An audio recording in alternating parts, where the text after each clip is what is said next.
Ladies and gentlemen, my name is Makiva Wallace. I would like to welcome you all here to Fusion Superplex. I would also like to formally welcome our Minister of Youth, Sports and Culture, Mr. Mario Boleg, and all of you are invited guests here today for the first ever meet and greet with the Minister, where you all get to voice your concerns and comments and how sports in this country will be able to work together for the betterment of all sports across the land.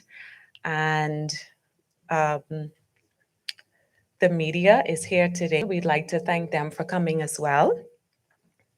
We will now have our opening prayer by Mr. Dale Happy Knowles.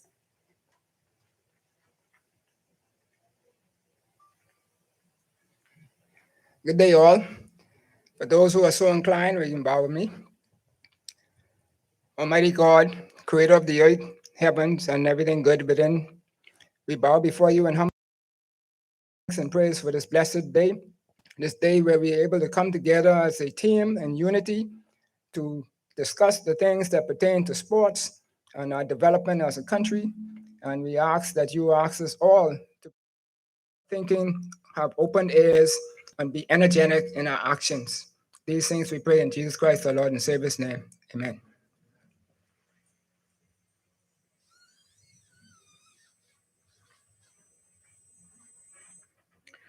Okay, we will now have a formal presentation by Johansi Kemp, who is with Fusion Superplex.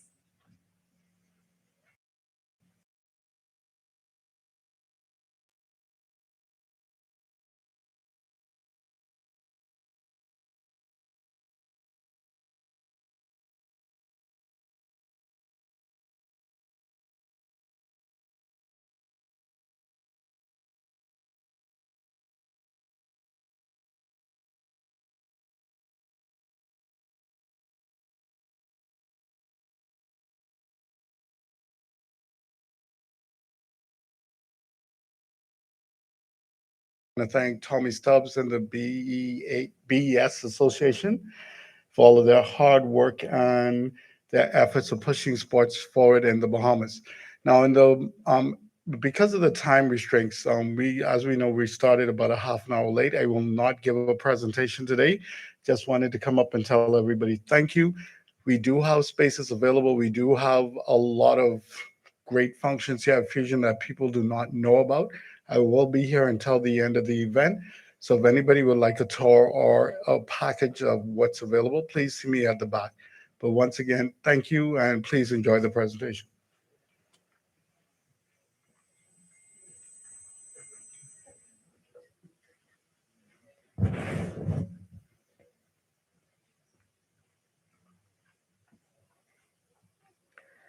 And we will now have our first guest speaker, who is Leonardo Dean, and he is a member of the Bahamas Bodybuilding and Fitness Federation.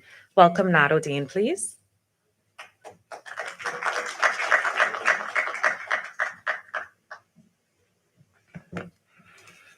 Good afternoon, everyone. As protocol has already been established.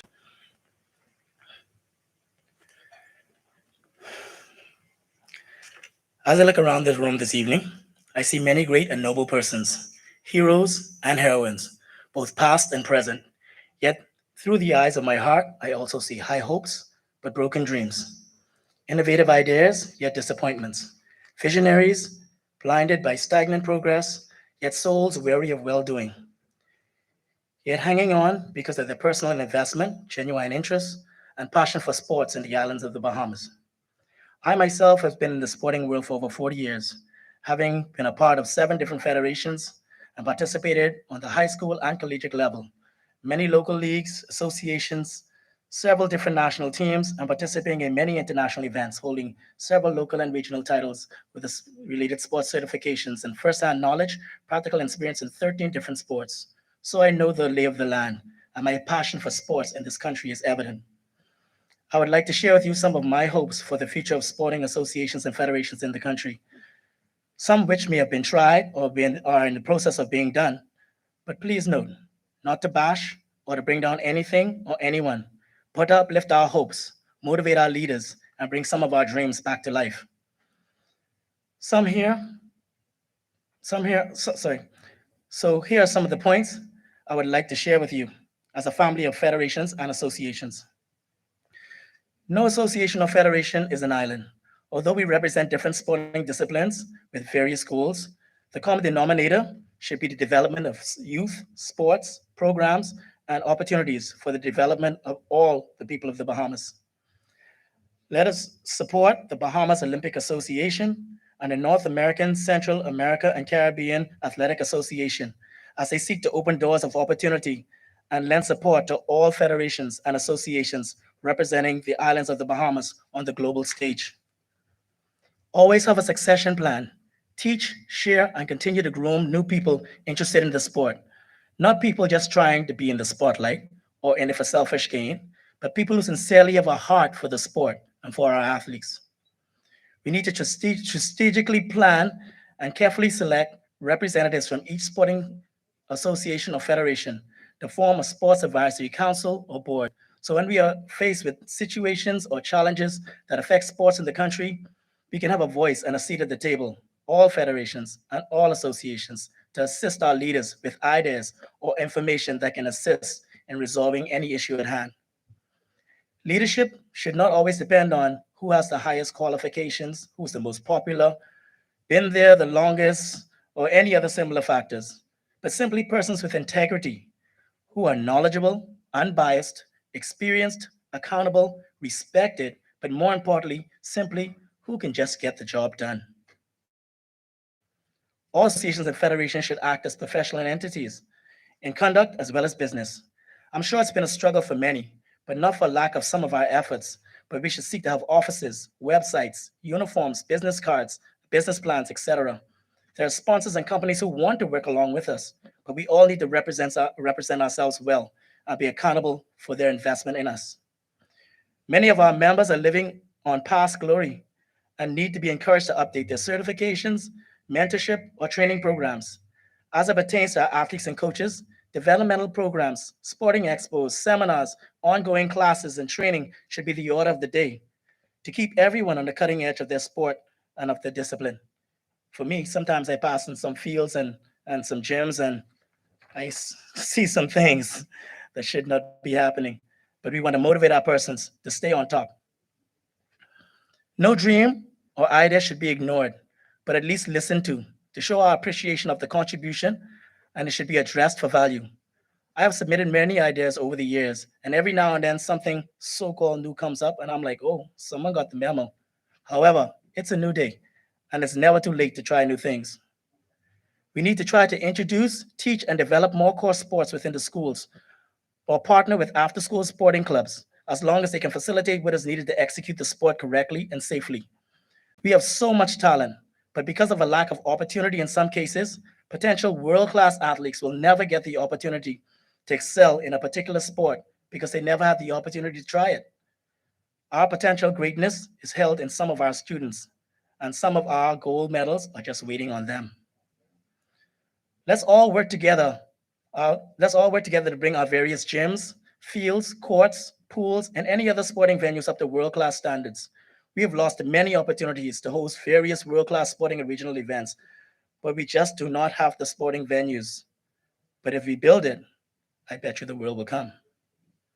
As federations and associations, we are always asking for change and more. But people and even God is looking to see what we have done with the little we were first given. It's like trying to put new wine in old wineskins. Like the Bible says, they will burst. But if we are flexible, accepting of new ideas, people, and concepts, but more importantly, we must be ready. As associations and federations, we need to network more and support each other. For example, at a baseball cookout, why should there only be baseball players there? At a swimming event, why only swimmers? Whereas we all have our personal sporting interests, we should still support each other wherever possible, as we are all Bahamian sportsmen, and we are building a sporting legacy together. We are all different sporting disciplines, but still one body, only as strong as the weakest one, in this collective chain of associations and federations. Being thoughtful enough to check a general sports calendar so we don't always plan our events on the same day as somebody else, dividing our fans and supporters. When one celebrates, we all celebrate. So let's learn to clap for someone until it's their turn to clap for us. Let's try to assist and support our athletes in all types of sports. Some are doing great things but struggling on their own. Then when they win a big championship or a title somewhere, we want to put them on the front page, or maybe have a motorcade when we don't even know that they had a toner, work 2 jobs, have a cookout, train, go to school, maybe even have to walk to the airport to represent their sport or our country. There are some athletes and federations and associations that still need help. Let us benefit from each other. You may find it strange or funny, but each sport has its own particular strength. And sometimes it's good to do some training or partner with another camp that may need our help and sharing of advice. For example, you need flexibility, gymnastics, rhythm, dance, hand-eye coordinations, softball, baseball, even darts, mental focus, chess, endurance, triathlon camps, speed, track, overall conditioning, swimming, wrist grip, squash or racquetball, forearm development, tennis, agility, football, strength, weightlifting, how to break a fall, maybe karate, cardio conditioning and recovering, soccer, and so on. If you really want to know if your players are in overall good conditioning, try another camp as a fun exercise and a developmental tool. Let's support each other, even in that venue. Let's value and support each other. Let's value and support each person in our association and federations, whether on a board or just a member.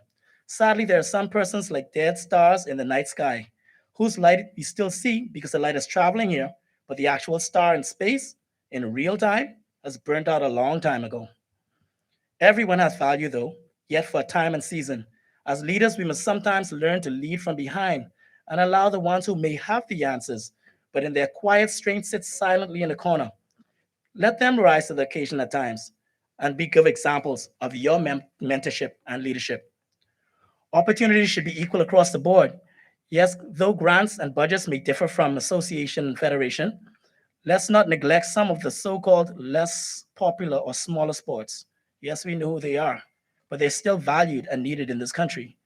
Yet in their quiet way, the parents and fans support the same athletes, some of who achieved great things. When I was coaching and competing in gymnastics years ago, Trevor and I had used to have to carry the mat and the vault outside in the parking lot to do our exercises. But no one was into gymnastics. When the Chinese ambassador came to one of our sporting events, he was amazed to see the talent in our little kids. I used to pick up boys from the boys' industrial schools on Saturday who were fearless and very talented. Yet Jamaica beat us to the Olympics in gymnastics when we had the talent here all along. If someone way back there had seen the dream and had only believed, there is still hope. Show genuine interest in our athletes, not only for the gold medals they may win or bring, but for their potential development.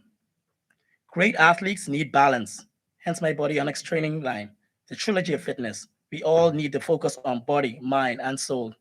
Over the years, we have lost great athletes, not because of physical challenges, but because of mental and spiritual breakdowns. After the stadium has gone silent, the cameras and the crowds are gone, they cry alone.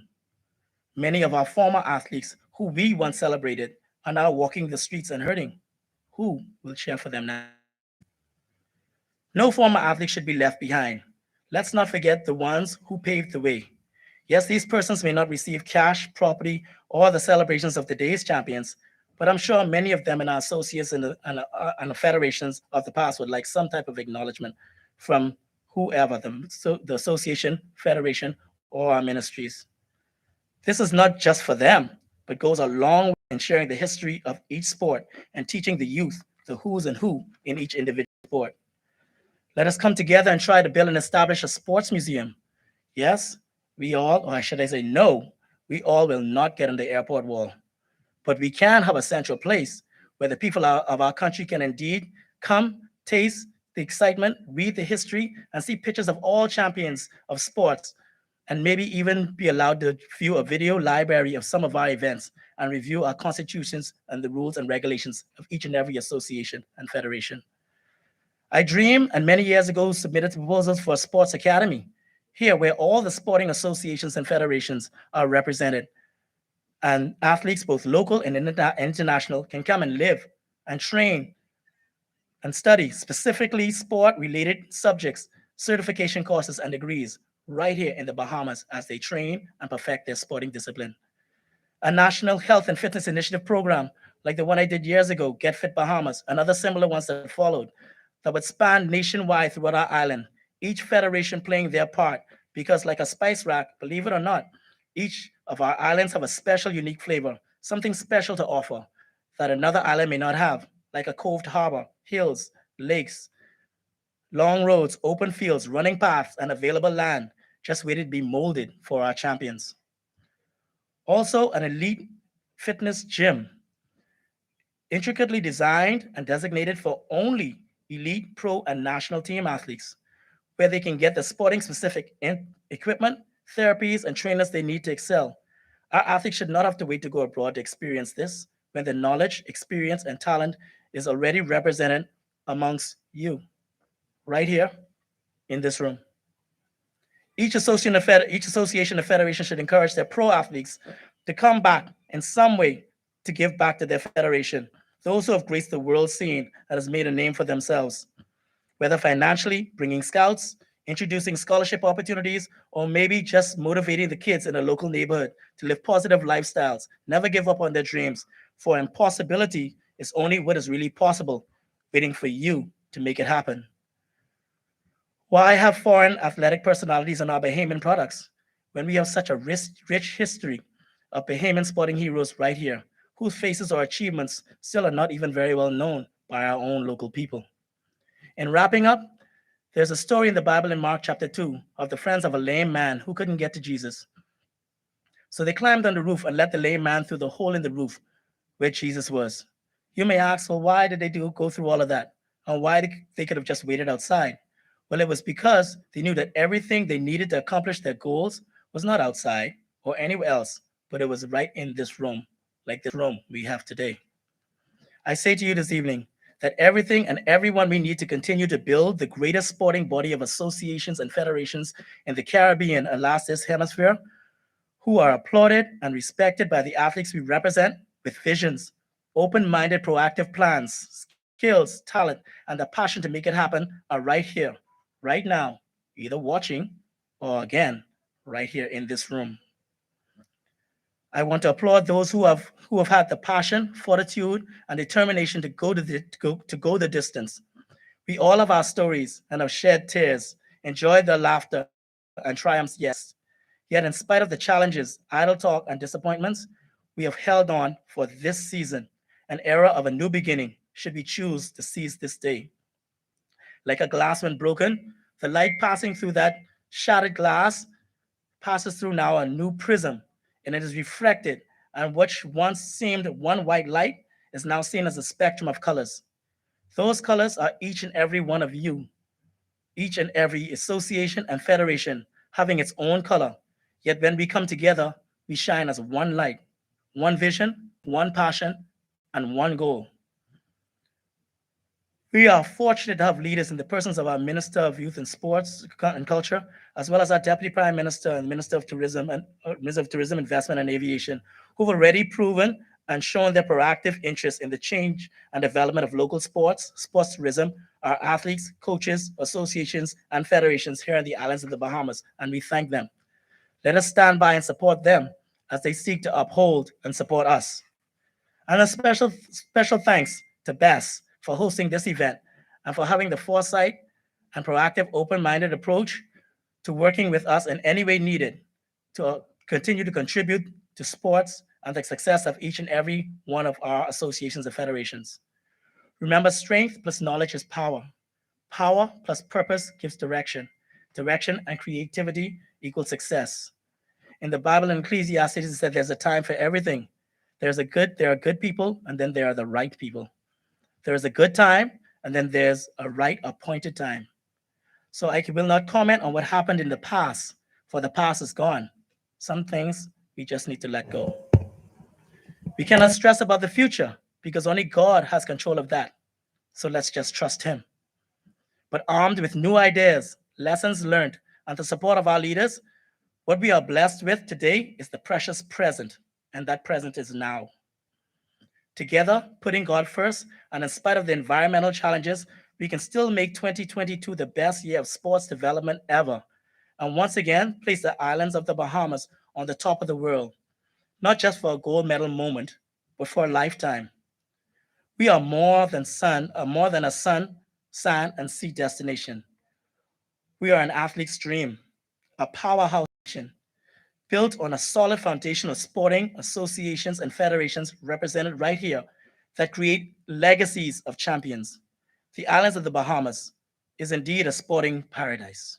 Be encouraged, keep believing, stand strong, and I thank you. Nado, before you go, Let's welcome to the podium the CEO of Fusion Superplex, Carlos. Good afternoon, everybody. For those of you who don't know me, take off a mask, get a good look.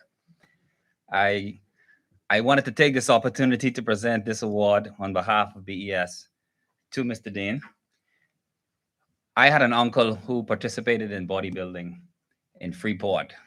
He passed some years ago, and I put my eye on the sport ever since then. All right. I don't know all the players, but I appreciate the effort, what they have to go through to get their bodies in shape, to stand in front of people unashamed. Still working on my stomach right now. But I just want to say I thank you for your dedication, and you're an honor to the Bahamian society. Continue what you're doing, and congratulations.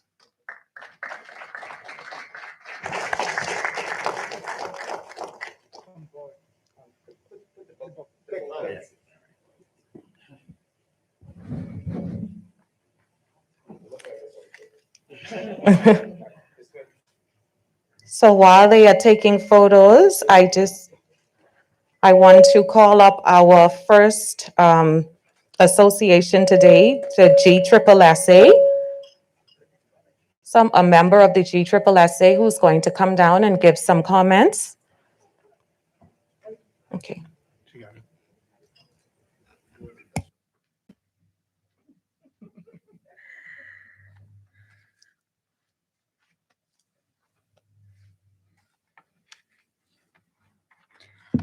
Protocol already been established. A pleasant good afternoon to all. My name is Pharrell Davis, and I'm the president of the Government Secondary Schools Sports Association, short for GSSSA. Now, the question was asked, how did the pandemic affect after-school sports? When that question comes to me, I pause because being in this profession for 20 years and not having opportunities for the young people to engage in after-school sports affect them greatly. Being a sports person as well, we know how important sports is, especially to our government children, and not be able to engage in it really hurt our system greatly. 2 years now, we are fighting and hoping and praying that something will work out for our kids. They're asking, they're ready to engage in after-school sports.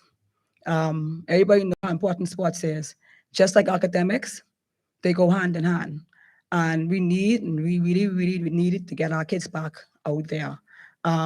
Because if we don't, we know that our kids always find ways, especially when they're idle, to do things.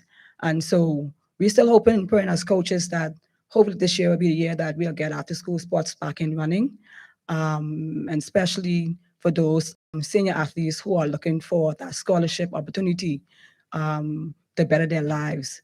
And so I'm hoping that this forum could help us. We know that education is the key as well. And we're praying that once our kids get back face to face, we were able to get back to our kids. Online system is really rushed for us, I'll be honest with you. And I tell my kids every day when I go online that I don't know about you guys, but I'm tired. I'm really ready to get back out there on the field to do what we do and do what we love. And hats off to my coaches who during the whole pandemic was able to still engage in some form of activities for the kids who came to them asking for them for their help, especially, like I say, for those who are looking for that scholarship. Again, we haven't done anything in 2 years, and I'm hoping that we could get things done.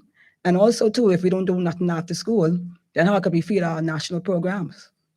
I is also one of the head coach for the under 17 female basketball team for the country. And I was asked, a few of the team member asking where I'm going to get these females from. And there's nothing happening right now. So we really need to get high school sports back and running. And I hope and pray that this year will be the year that we will engage in after school sports. So thank you so much.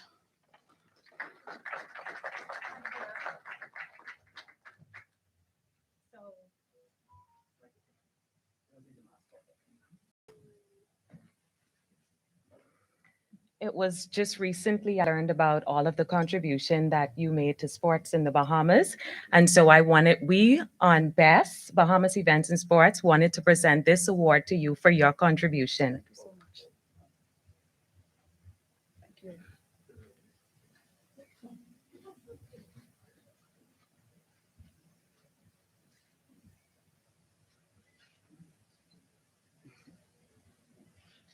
Thank you so much. You're welcome.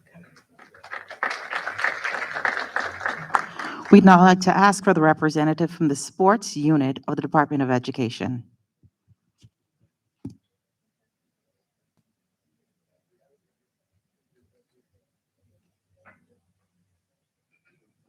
Mr. Evan Wisdom.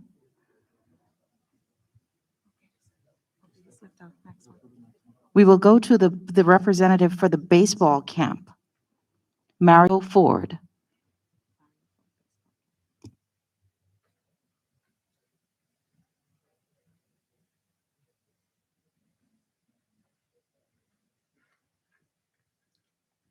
Good evening, everyone.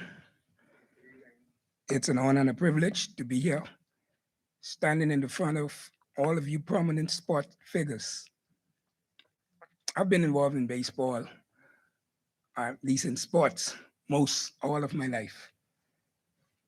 At the age of 12, I was fortunate to be a bat boy for the Bahamas baseball national team when they traveled to Wichita in the National Baseball Congress. I was blessed to travel there 2 years. Upon my return, I was 12 at the time. I just finished playing Little League Baseball, and I had some kids came up to me and asked me to coach them. I was probably may have been 4 feet something, and I look at these guys over my head and I said, I can't coach y'all, I'm too young. So they said, no, we need you to coach us. So then I started coaching these kids. I brought some of the skills back with me, what I saw over there, watching the older guys play. Back then, we were not able to go with the older guys so that they could teach us the game. What we learned back then was what we saw. And some of the stuff that I learned from the other guys coaching. And it was from then, at the age of 13, I started coaching. I had 2 teams every year when we played down at the C.I. Gibson Field. I coach guys now who are older men, with families. And then it was in 1986, I decided instead of having teams and playing, I would teach the basic fundamentals to the young ball players. The state of baseball now is not what it was back in the day. We have lost almost 3 or 4 generations of baseball players, thanks to people like the Freedom Farm, the JBLN, myself, and the Adam Bristol Baseball League, and other persons out there who have gone out to seek ways to keep baseball with the youths in this country. My program consists of teaching these kids from scratch.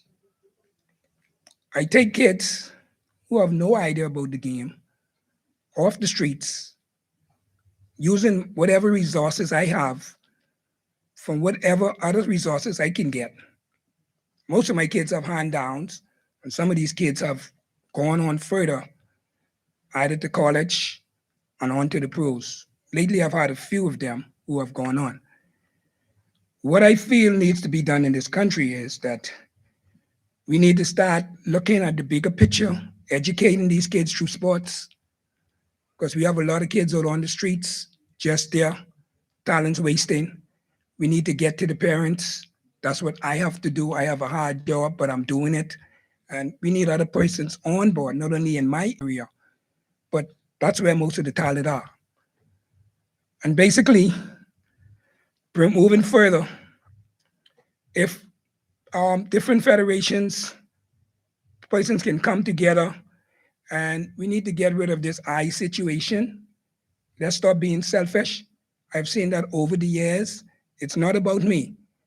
If it had been about me, my program is now in its 36th year. And I just came off the field today after 1 o'clock with about 40 kids. Where they came from, I don't know. But I'm blessed that they came. I was able to expand and teach them the game. Structure is the main part of getting these young kids. Teaching them discipline, knowledge about the game, teamwork, and respecting your fellow man. So I want to give thanks to God today for keeping me and allowing me to be here to do the things that I do. And it's only through him that I'm continuing doing what I need to do. So all of the sporting bodies, y'all, let's get together. Baseball, softball, basketball, whatever it may be. Let's find ways to keep these young people motivated and doing the things that they need to do. Thank you very much. Hi, Mario. Please welcome Mr. Athamabo.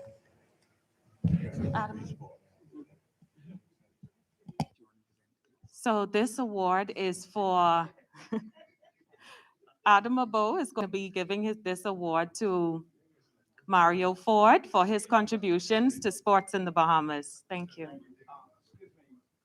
Can I just say something to my colleague Mike? Mike, I'm not going to say a word. Mario, on behalf really of a grateful nation, because you have been out there on Windsor Park, rain, snow, sleet, whatever. Oh, we don't have this in Canada. Okay. You have been out there, no matter what the weather, looking after our young men, our future pros. You've done it unselfishly, and we need to not make this a simplistic issue. This is a dedication of an individual who never asked for anything. And I'm proud to be here with you. I don't want to say how long, but continue to do what you're doing. The Bahamas certainly appreciate you. Thank you, sir. Oh. Take all my mask off. And this, you could let this go.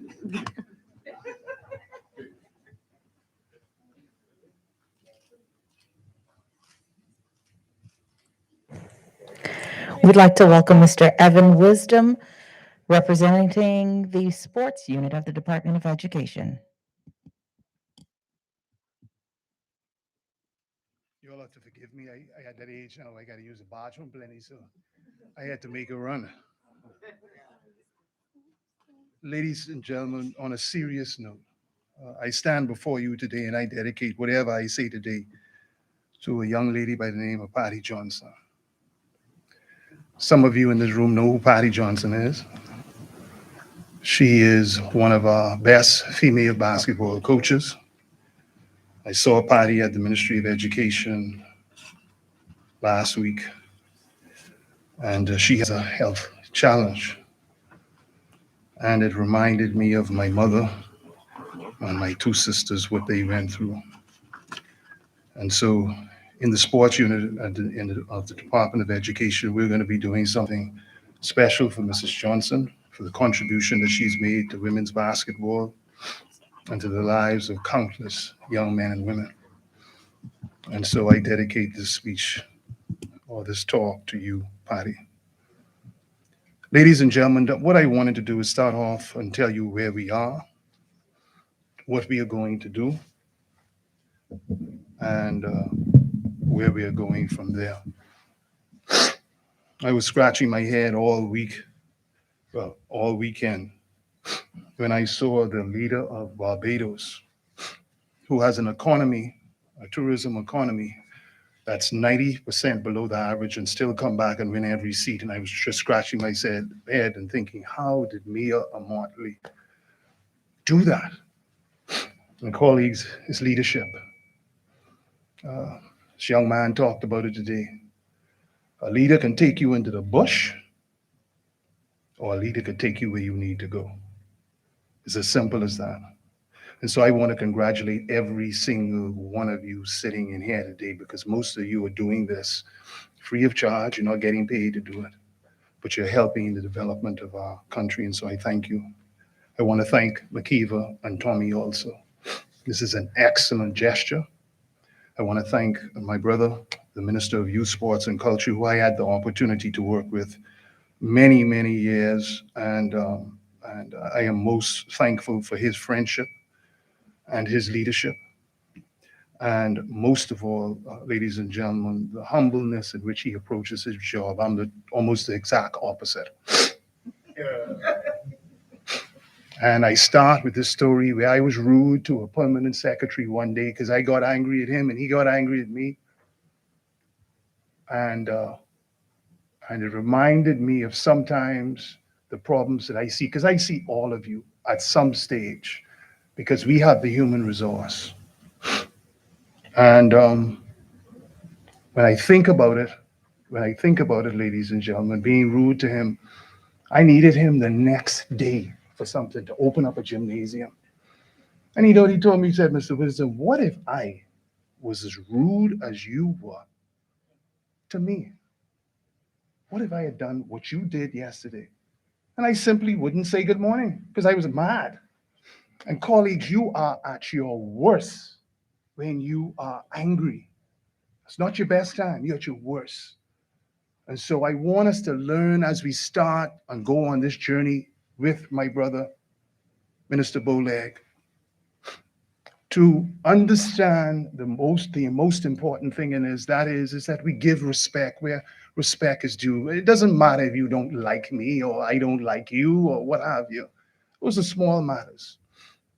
What does matter is what Patty Johnson did with those young persons at H.O. Nash for all her life and their development. Mother Pratt, the same thing, and countless heroes like yourselves. Like Leonardo said today, you are heroes, and I just want to remind you of that. And a lot of times, even we in our various ministries don't thank you for it, but I thank you for that today. And I appreciate all you bring to the table because you make our job so much easier. Well, colleagues, let's start off with a simple fact. I'll try and be as quick as I can be. We are currently under an understanding that the wealthiest persons in this country coming up right now are all athletes. Now, we could debate that and what have you. And as Eric Gordon told me, it's a very comfortable feeling to see $1.9 million in your bank account every month once you're on that court playing. It's a very interesting thing. And colleagues, we have athletes that are now doing that. Minister Bowleg, I submit to you that sports is overtaking us. Our myopic vision is so small that there are baseball players, I think last week, signed. And we still scratching our head trying to figure out what's going on. They have now passed us. My next door neighbor has a $3 million complex in Coral Harbor. He's a young man, I'm not going to call his name today. He plays baseball. And so what I'm trying to say, colleagues, we are getting left behind. And if we don't catch up, they are going to be leading us. And we have to understand what is happening. Minister Bowleg saw it a long time ago. And he had to explain to me in my office, do you know how many professional basketball players that are Bahamian born playing ball all over the world? And I had to remind my minister that this isn't chump change. I have a floor in Grand Bahama right now, dedicated and given by Buddy Hill. And we're trying to find the money to put the floor down. But he has persons coming from California to put the floor down. for us. And we trying to scrap to find money to fix the roof. That's where we are, colleagues. And if we don't catch up and understand, I see it every time. That baseball thing is the most interesting thing in the world to me. Professional young men, and it looks like it's happening almost every month. We gotta get control of what is happening, in my personal opinion, colleagues. But that's just where we are. I think baseball is out there. Basketball is coming. What's going to be the next sport? Track and field has been for years. Professional athletes. What are we doing to enhance that? With regards, colleagues, to high school sports is officially on hold. Now, I know we get emotional when we get up here and talk about it, but I had a colleague text me about 3 days ago, and she said, Mr. Wisdom, I feel like I say one bus. She said, no, I feel like 2 buses hit me. I said, what you mean you feel like 2 buses hit? She said, you don't understand what I'm saying? I feel like a bus run over me, reverse back, and run over me again. Now, we could play with this, colleagues, but you don't play with it when you get sick. So the first instance, as the physicians at the Ministry of Health has told us, Mr. Wisdom, I know you're all eager, I know you want to play ball, I know you want to do all this stuff, but you do not want any of those children or those coaches to get sick. So, colleagues, we have to listen to what the health professionals are saying. It is for your safety. I don't like to say it, but in the public school system, one of the first from COVID was a coach. It's a primary school coach.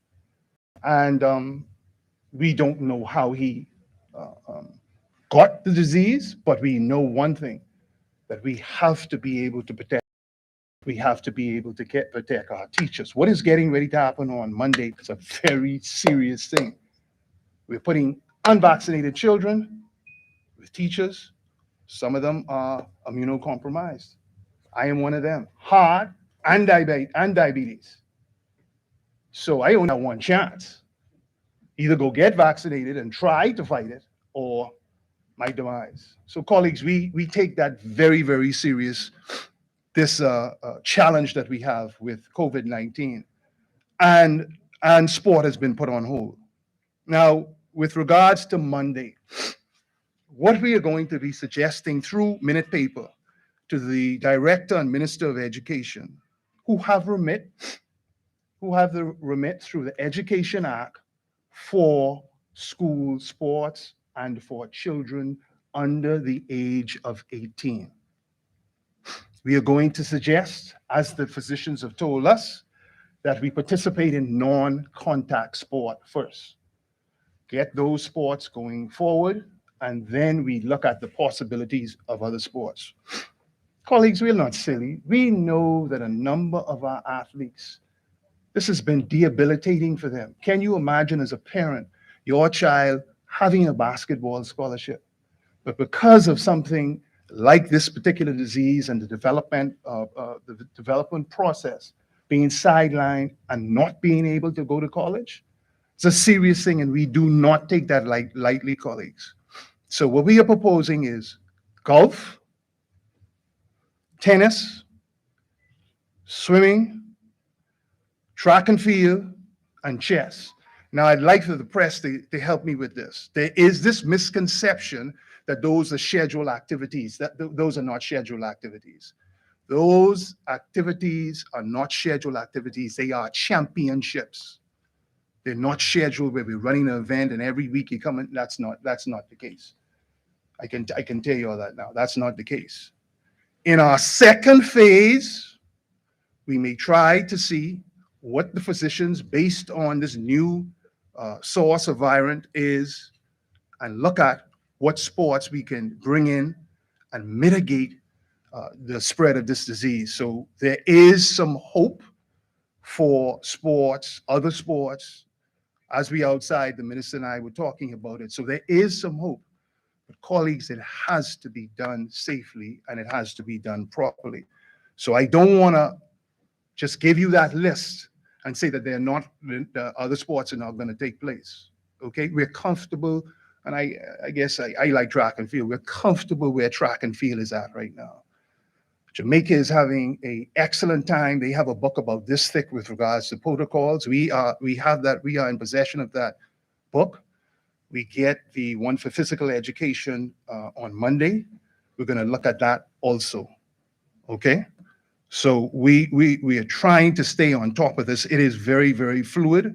We are currently in talks with UNESCO, trying to figure out how we can mitigate this situation.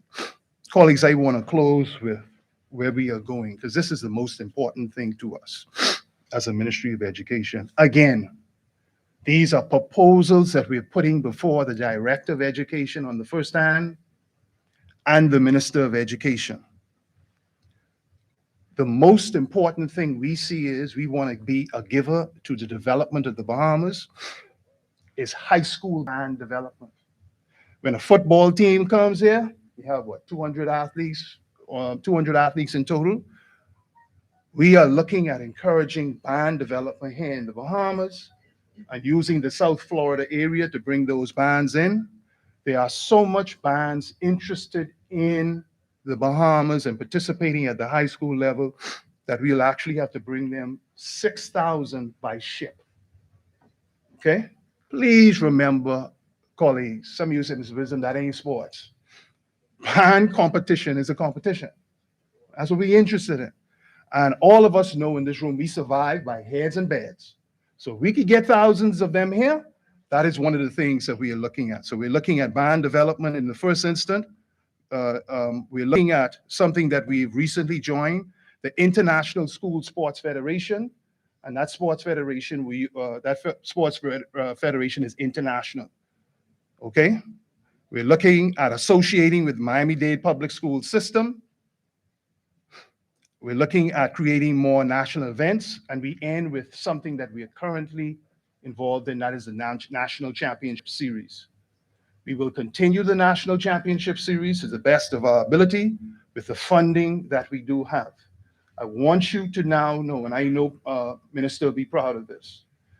When we started with the GSSA, and I have to congratulate the president of the GSSA because she knows, and she really is the one who helped develop this. We have sponsors that now, no controversy, no fighting in the gym. We now have sponsors that wish to partner with the GSSA at an extremely high level, and we're talking large sums of money. When we started national championship with the current minister, we had no audience internationally. Minister can now tell you that we have an international audience that watches our national high school basketball championships. And so I want to commend him for that. But ladies and gentlemen, in ending, I just want you to continue to pray for our athletes and those who you have charge over. I have one negative thing.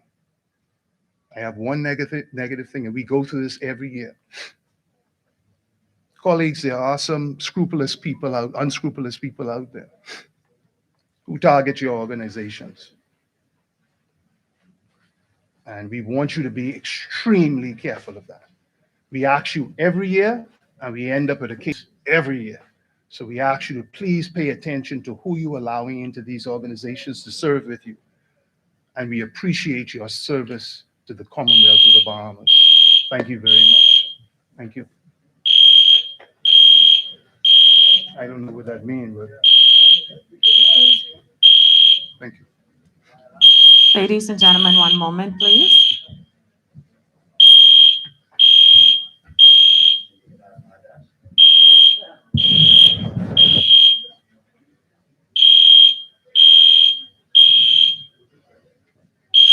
Okay, there's no need for alarm. The popcorn machine just overheated a little, but that's fine. They're going to get it under control. Mr. Wisdom, we want to thank you very much for your presentation. While we are on this thing about popcorn, on your seats, there's a button that some light refreshments. So you can go ahead and press that, and the ushers will be at your seat and get those refreshments for you. Also, whenever you come up to speak, can you please speak directly into the microphone so that the persons on Zoom can hear you? And for those of you who still have your phones on, can you please turn them off or put them on silent or vibrate? Thank you. And next up, our guest speaker is going to be Mr. Mike Sands, who is the president of the North American, Central American, and Caribbean Athletics Association.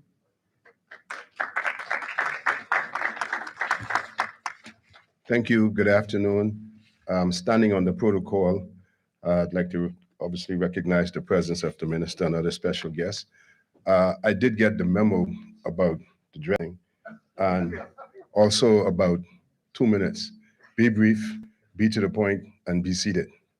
And so I did not come with a prepared text, so I came here obviously to show my support for this bold initiative that Tommy and his team and Fusion has done to revitalize the interests of sports. As we all recognize, been in a hiatus for quite some time, and there are a number of us that are anxious to see the sport get back on track. And the minister, by his presence here, obviously shows the support of himself and his ministry in partnering with all of us collectively so we can ensure that this thing that we love so much gets back on track. So what I would want to do instead is I just want to take a brief moment to explain what NACAC is, because even this afternoon, a lot of people, they hear NACAC. What is NACAC? The acronym of NACAC is North America, Central America, and the Caribbean Athletic Association. Athletic Association, obviously athletics focuses on track and field in particular, but I can tell you, I am honored to be sitting in the seat that I have, because while it is track and field only, it gives you a very, very wide scope of sports in particular, or in general. For example, I've been fortunate enough to be elected. There were 5 candidates for 31 votes. Okay, I was fortunate enough, not even speaking Spanish, I was fortunate enough to have the confidence of my area colleagues, many of whom Spanish speaking. North America, Central America, and the Caribbean includes this entire continent. The area association is one of 6 area associations that belong to World Athletics. The world is broken up into 6 area associations, so we have the administrative responsibility for track and field in the area, and that includes United States, Canada, Cuba, Mexico, Central America, and the entire Caribbean. And so it's an honor to be representing those bodies. As a matter of fact, the office was in Puerto Rico, and following the election, we moved the office here to Nassau with the compliments of the Ministry of Sports. The head office is located in Thomas A. Robinson Stadium. We have an administrative assistant. Her name is Nikita. I don't know if she's here. She was supposed to be here. And we are in the office every day. When we talk about sports and sports tourism and getting it back on track, I offer the NACAC office to assist each and every one of you in whatever you may choose to do and how we can do it. You have to develop a plan. And I see my good friend and former colleague in the audience, Captain Joel Stubbs. Captain Stubbs, as a captain, will tell you that he can get an aircraft and he can probably fly to New York or Cali, Colombia, as he did a couple of weeks ago, but he has to file a flight plan. And that flight plan takes you through every sector. So you know where you're going, but you have to have a plan to get there. And as you get through every sector, you have to be checked. Because if he's going from here, and Cap could tell me, but I don't know, whenever he leaves this sector and Nassau Control tell him to tune into the next frequency, that means that they're expecting him and they're going to give him instructions and tell him what he's doing wrong, either to get there or to descend or go up, whatever. The point I make, colleagues, is that we have to develop a plan to get where we're going. And when you look at the makeup of my executive board, for example, I, as the president, is from the Bahamas. The vice president is from Barbados. The treasurer is from St. Kitts. The general secretary is from St. Vincent. We have council member from the Cayman Islands, from Honduras, Aruba, and Antigua. We meet on a regular basis, albeit by Zoom, right? And then when you look at all of those members, they are also members of their federations, And then there are also an extension of other federations that come under that umbrella from them. So, for example, the treasurer, who is a basketball guy, is the president of the St. Kitts Basketball Association. So I'm saying that to say this, right? We will make ourselves available. It doesn't have to be track and field. So when you talk about sports and sports tourism and talking about being organized and the plan, and Tommy, I know that you did this form here, for example, is a very, very good form because it talks about your key challenges, it talks about what you want to accomplish, and it talks about your needs. So I'm saying take a look at that and sit down with your team and strategize your plan so that we can move forward, because I am as anxious as anybody else to see us on the move. And so I'm here to commit myself to each and every one of you in our office. And Nelson Mandela said was to the fact that sports has the power to change the world. It has the power to inspire. It has the power to unite people in a way that little else does. It speaks to the youth in a language they understand. And we all are sports leaders here, we understand exactly what that means. So in other words, sports is all encompassing. So I implore each and every one of us to let us continue to unite for the common good, what sports has to offer. Because at the end of the day, a sporting nation is a healthy nation, and a healthy nation is the wealth of the nation. So again, thank you all for this invitation. Let us take advantage of this. And I stand here and I thank you all this time for your time. Until next time, thank you. We'd now like to welcome brief comments from the representative of the New Providence Basketball Association.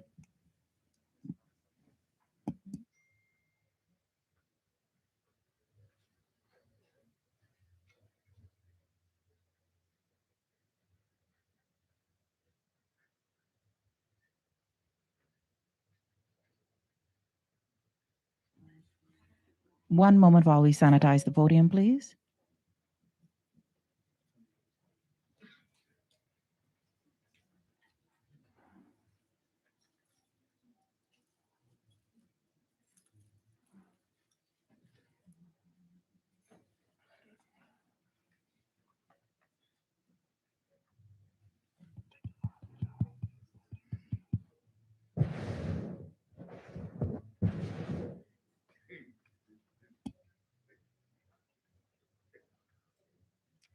Mr. Sands, you left your mask up here.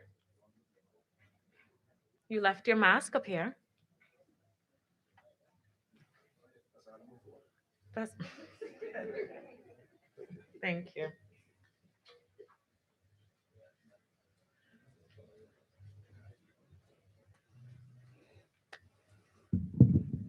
Good evening. Protocol already been established.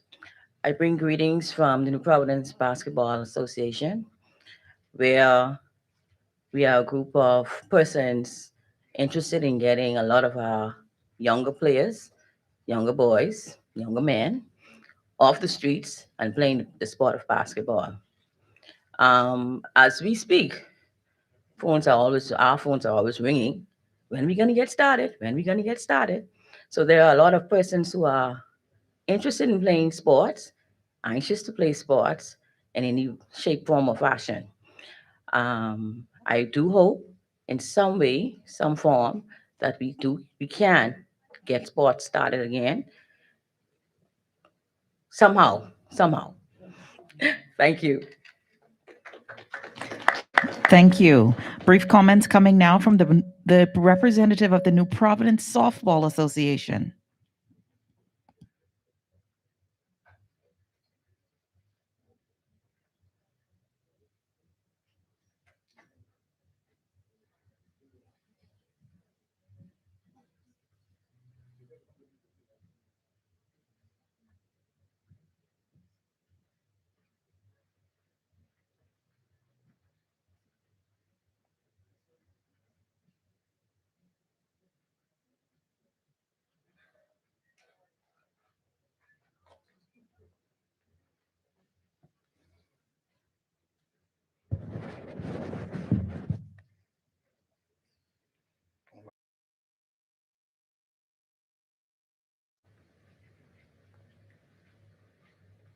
Good afternoon, everyone. Softball. Softball. We have not played in 2 years due to, of course, the pandemic going on now. When we will possibly start again, I am unsure. There's a tournament that's going to be hosted here in June or July, I think, with baseball. That is currently having the fields, I would say, replaced, because now the softball fields will now have to be rearranged to accommodate baseball. So again, when softball will start, night league that is, I am unsure. The WBSC, they mandated persons that are under them to have protocols established, whereas teams would have to take a COVID test prior to play. Officials would have to take a test prior to play. And I don't see it happening at this point because it's going to be costly to sponsors, costly to the league. So we have to find some way, some middle ground. If the pandemic continues on the course that it is with this variant, it's going to be impossible because we play 3 nights a week. That means 4 teams have to test for 3 nights per week. Officials have to test. It's a problem. It's going to be a problem. We want to play. You have players out there that they have small tournaments that they put on by themselves because they want to play. Softball is a sport that reaches to every island. We have Inago wanting to start, but we can't start. Freeport wants to start, but we can't start. So once we can get this pandemic under control, meaning everybody do their part, then we'll be able to try to establish the right set of protocols to get the league started. But we all need to do our part and get it together. I didn't expect to speak today, but we need to get it together so we can start, so we can now have softball playing again, have every other sport playing again. So persons now can have something to do in their spare time instead of doing what they don't need to. Thank you. Thank you. We'll now have a representative from the Bahamas Flag Football League. Following them will be the Bahamas Basketball Association, the World Karate Martial Arts Organization, and finally the Ministry of Sports.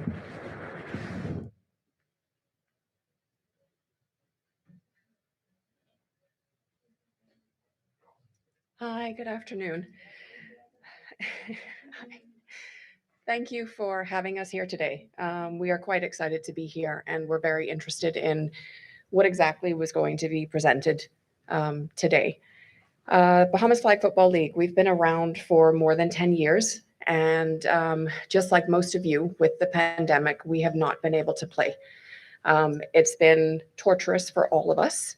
Many of our members are, crying and saying, when are we starting? When are we starting? And we really don't have any answers. We understand what the ministry is doing. We understand about safety. Our membership is very special to us. And the last thing that we want is for them to contract COVID or to have any of those issues at all. We've thought of different ideas of reducing the amount of games per week because of the testing requirements, the vaccination requirements, these different things. And, we're at our wit's end because it's costly. We understand that now there's free COVID testing at Kennel G. Isaacs, as well as other areas that are doing vaccinations, which is wonderful for all of us. However, it's still a lot of administrative work. It's an administrative nightmare, which I'm sure all of you can understand. And so we are trying to be as patient as we possibly can. Our adults are wanting to get out there and let off steam. The virtual learning has been wonderful, to say the least. We are quite excited to go back to school on Monday. The last few weeks have been great, to say the least. And so I think we're getting there. At the same time, there's so many unknowns that we just don't know how to give any answers right now. But with flag football, it's one of those sports where it's a family. And that's what we miss the most, is being able to see our family every Sunday, or, see them 3 days a week, and just be able to enjoy ourselves, get away from the regular day-to-day and the 9 to 5, and do something that we truly, truly love. And so hopefully we can get back to that, so that we can start seeing our families again, and, watching the little ones. We've been watching our teammates have babies, and like, yeah, team 2033, and, and so we're making plans for the future. So I think that's our best bet right now. Make plans for the future and keep growing, and go from there. Keep communication, and we'll do very well. And so thank you for this time. I did not have much time to put anything together, so this is all off the cuff. And so I appreciate, and great to see you. Thank you so much. We now welcome the representative from flag football.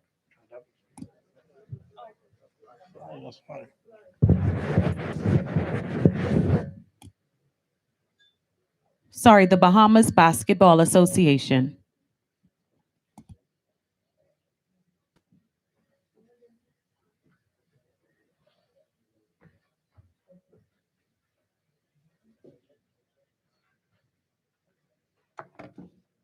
Hi, good afternoon, everyone. I'd like to thank this on behalf of the Basketball Federation. I'd like to thank the team for inviting us. And basically, everyone knows the plight that we're in. So, as Rochelle said, we have calls every day asking men's basketball getting ready to start.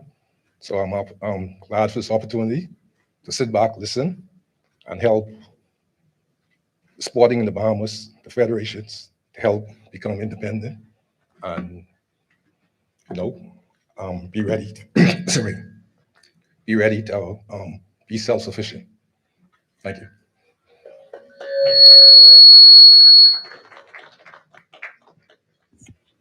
The representative from World Karate Martial Arts Organization.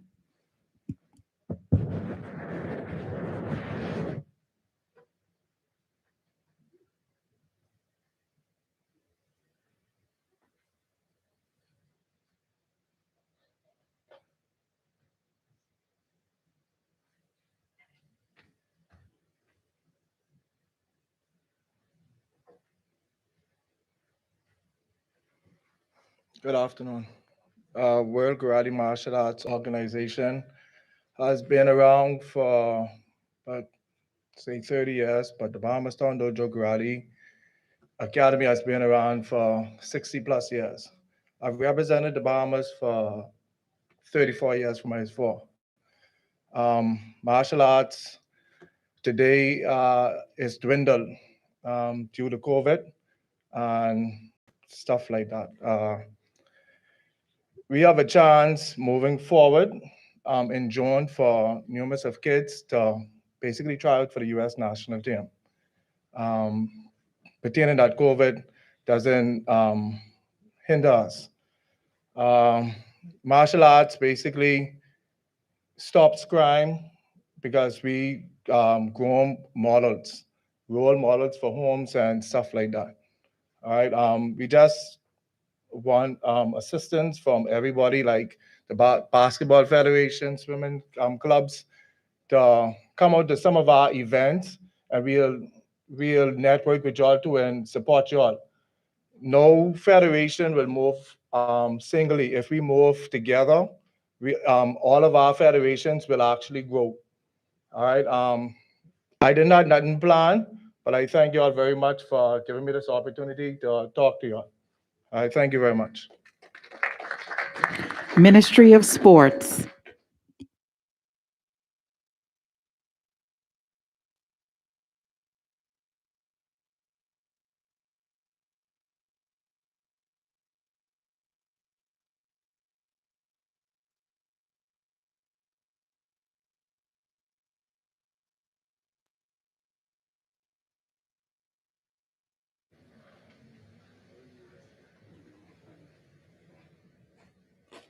We were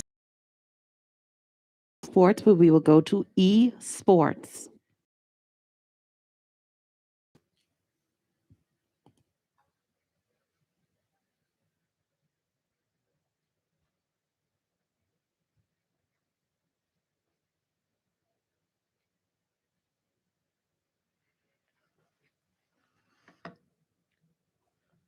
Put simply, esports is electronic sports. Just like traditional sports have different genres like soccer, basketball, etc., so do esports when it comes to sports games, arcade games, or even strategy and card games. Organized competitive gaming events happen with tournaments and leagues with teams and players competing against each other in every popular title. Esports are inclusive regardless of age, gender, or physical ability, even on high levels, which is why we are starting to work with the special needs programs and organizers. A team can even consist of players physically located anywhere across the world.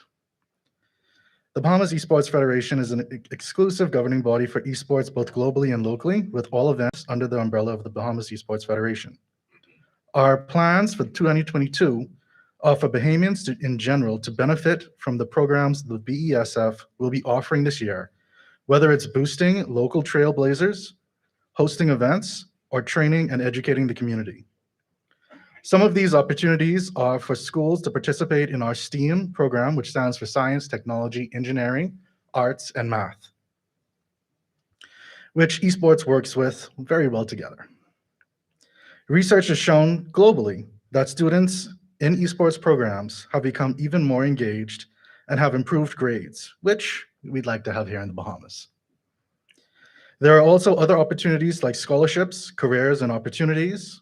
These careers, not necessarily in esports, but also in things like graphic design and production management, and hundreds of other careers that are esports related, which colleges globally are actually giving scholarships for. There are even esports colleges, well, there was even an esports college fair that happened by one of our partners on the 20th that had over 20 US schools that were actually looking to have people from across the world, even the Bahamas, attend their colleges. We have a number of schools locally interested in including us so far, and we look forward to hundreds of jobs that esports can also help create in the future. We would also like to work together with our traditional sports counterparts, such as like what we had in 2019 with the Bahamas Basketball Federation's Caribbean Tip-Off, where players competed in the stadium while we had our own NBA 2K tournament in the lobby.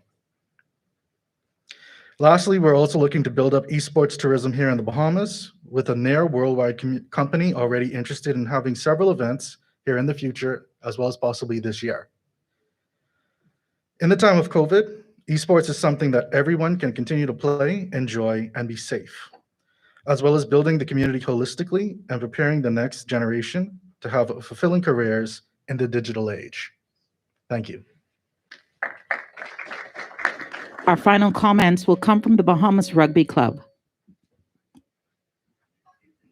And if anyone of the associations or federations would like to make a brief comment, you can please come and let us know at this time.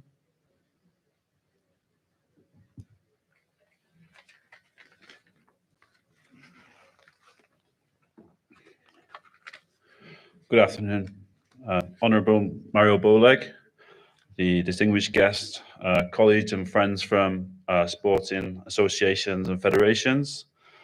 I'm Adam Waterhouse. I'm the chairman of Bahamas Rugby Football Union. I'm also a PE teacher at Queen's College, which means I work alongside many of your federations, organisations, and the BAISS.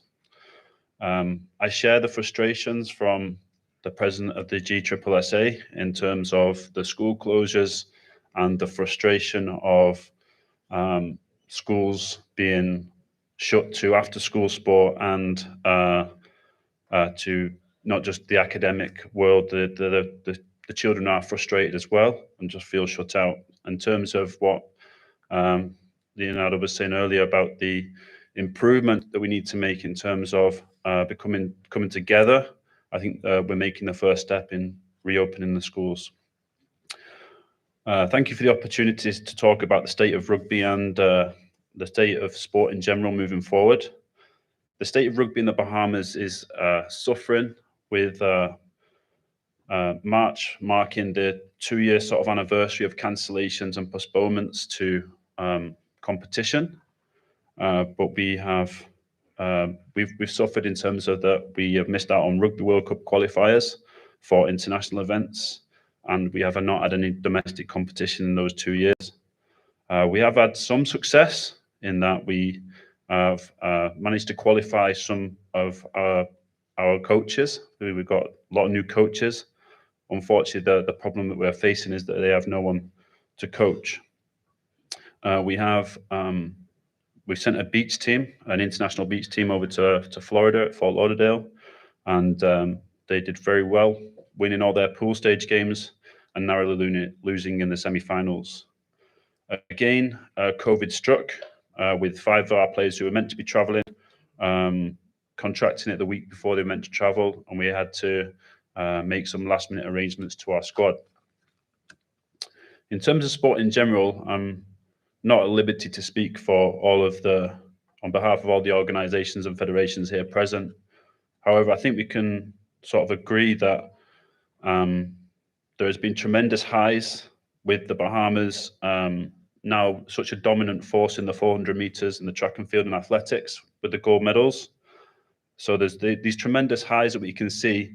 However, we think there's so much more we can do in terms of youth sport and to pass on that kind of legacy to the next generation.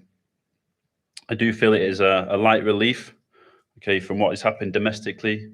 The Bahamas has the opportunity to become a premier venue for international competition. We just need to look at the excess that we've had previously with Carifta being held here, the IAAF relays being held here, the Youth Commonwealth Games being held here, and we need to think about how to grow the opportunity and build a legacy. And I really think the final thing is to lift the restrictions that are on so many sports. Thank you. Nassau Rowing Club.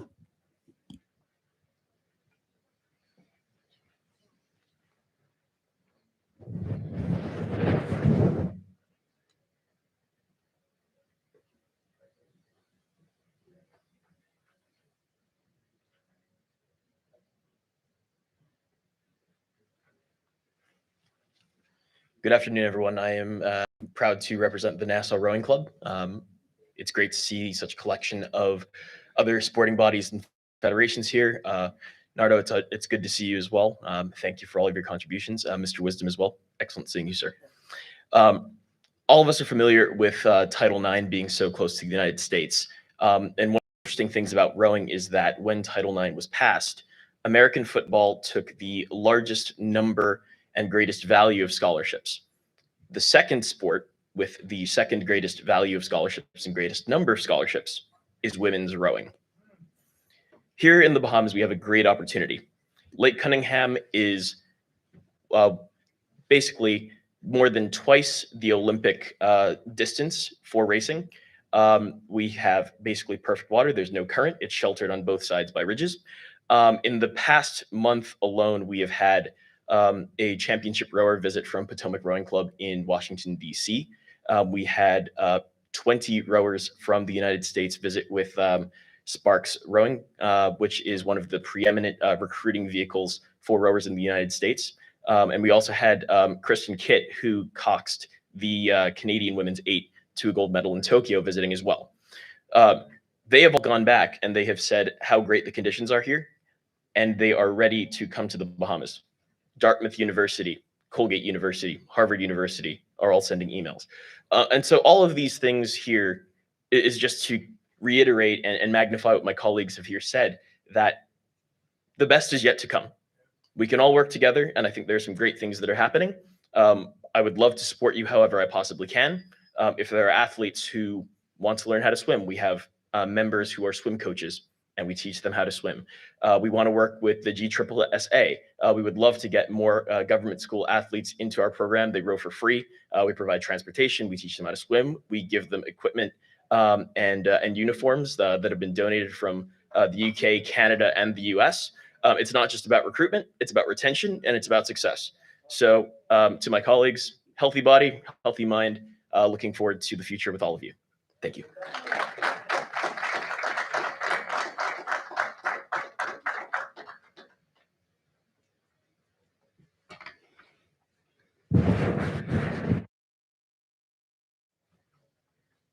I always wondered what it would be like to introduce yourself.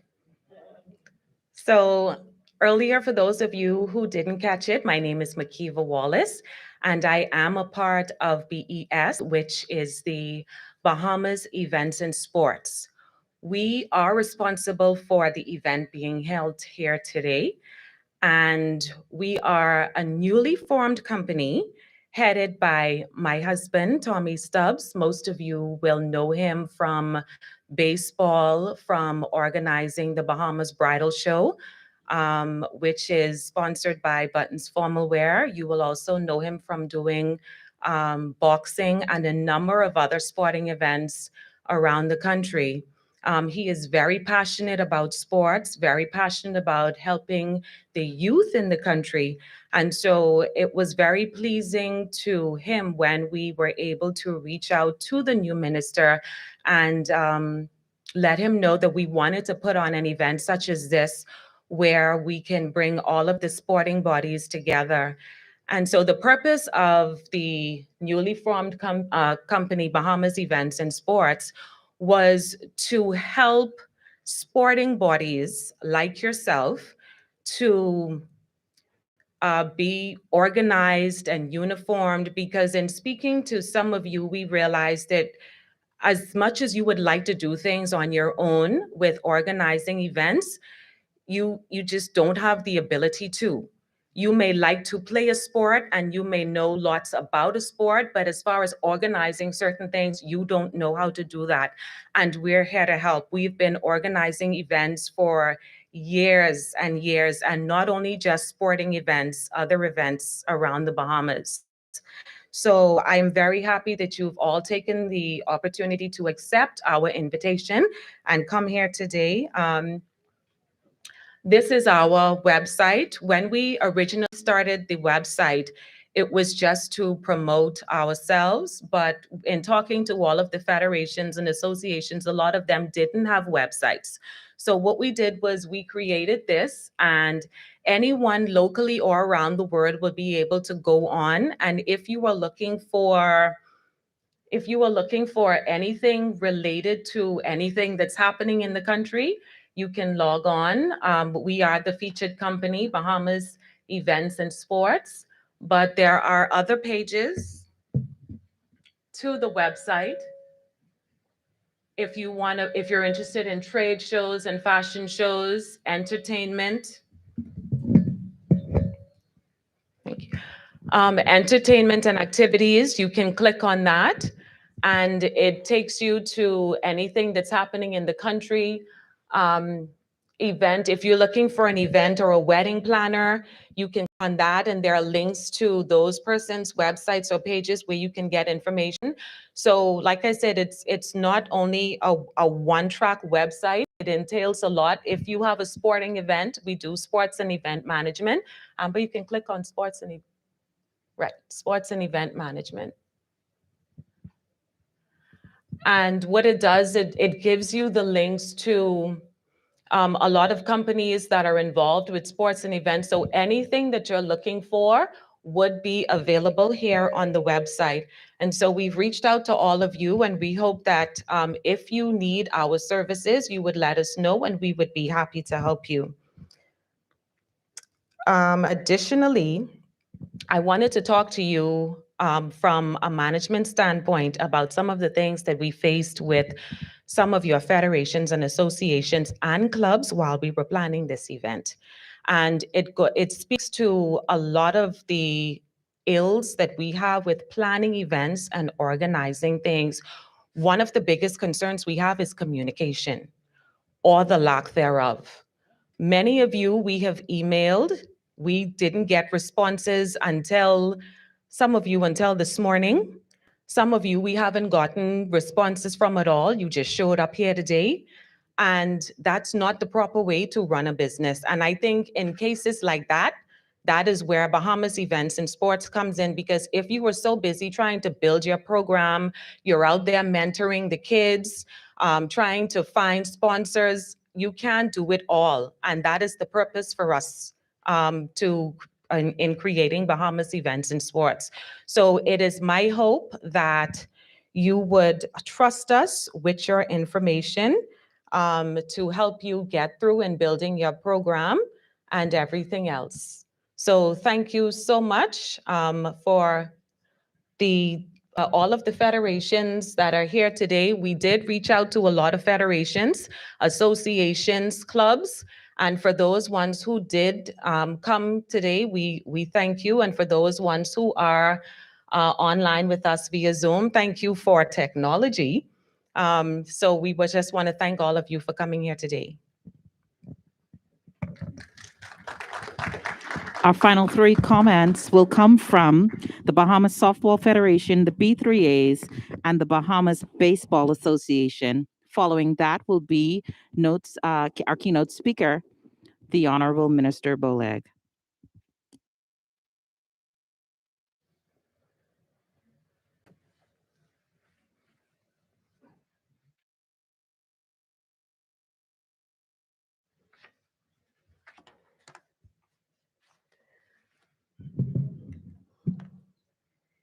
Good afternoon, colleagues. It is indeed a pleasure to be here to represent the Bahamas Softball Federation. And I bring you greetings on behalf of Mr. Ted Miller, who is the president.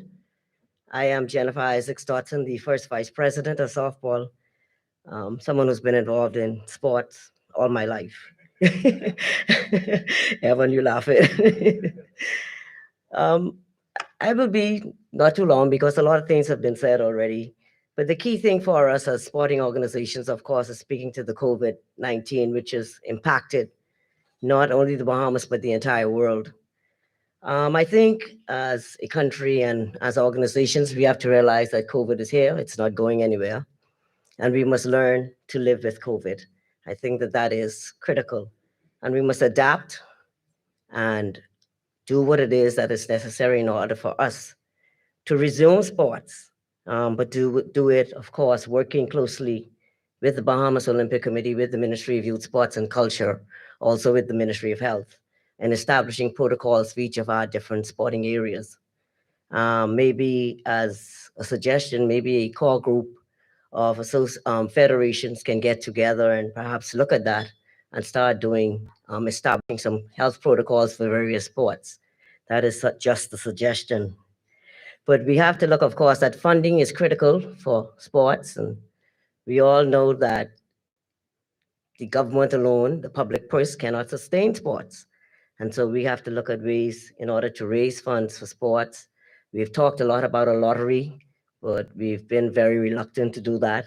So if we're not going to do that, then we have to think of other creative ways to raise funds.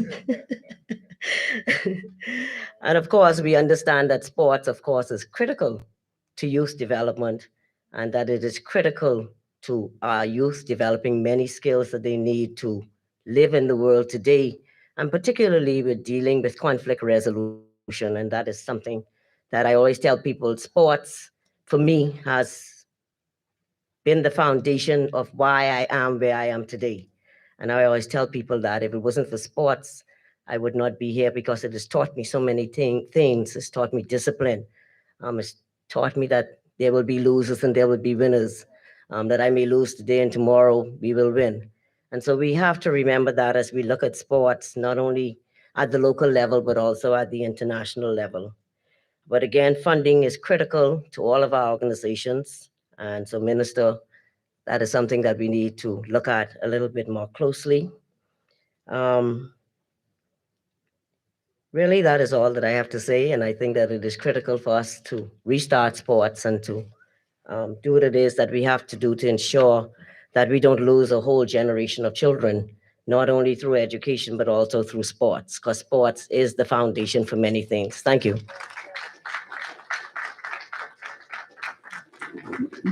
B3A's representative.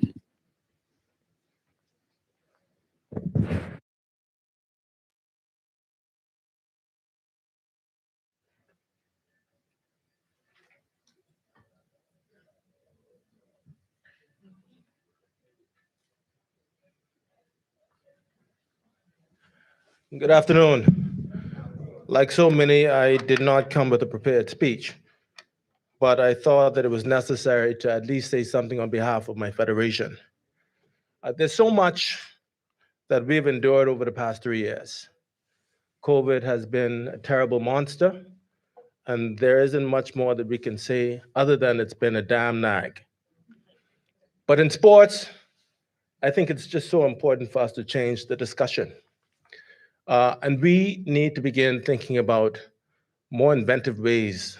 I think that World Athletics has done an amazing job of trying to reinvent their own sport to ensure that it survives. And I think within the Bahamas environs, we need to begin having those conversations. The Extraordinary Gazette published a proposal for sports and competitive sports.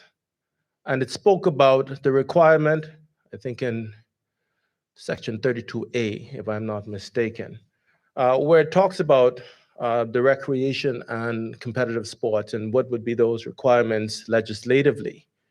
And it simply says that everyone either should be fully vaccinated or they should be able to provide a negative COVID test. Now, that sounds very simple, but I think that we just got to get on with it and understand that we have to just do just that. And I think it's important for us to impress upon the government, because I think that not just this government, but successive governments, we must be able to direct them and guide them and to talk about how we are evolving in sports as well. And so I believe that the Olympic movement has done an amazing job. We should be able to lift that. I heard earlier that Mr. Wisdom talked about a compendium of new protocols that have been adopted in Jamaica. And I think that as sports leaders, we must be able to do the very same thing. That segues into another discussion that I just wanted to briefly talk about.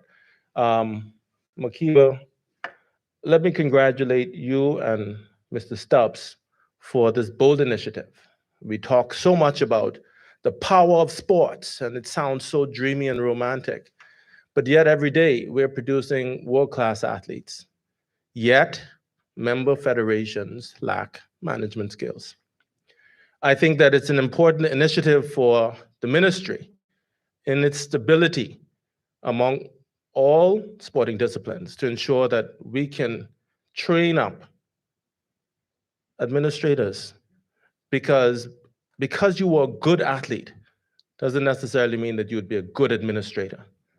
And what we find is that there's chaos within our own structure because many people just aren't good administrators. And it's not our fault. It's because we have not been properly taught.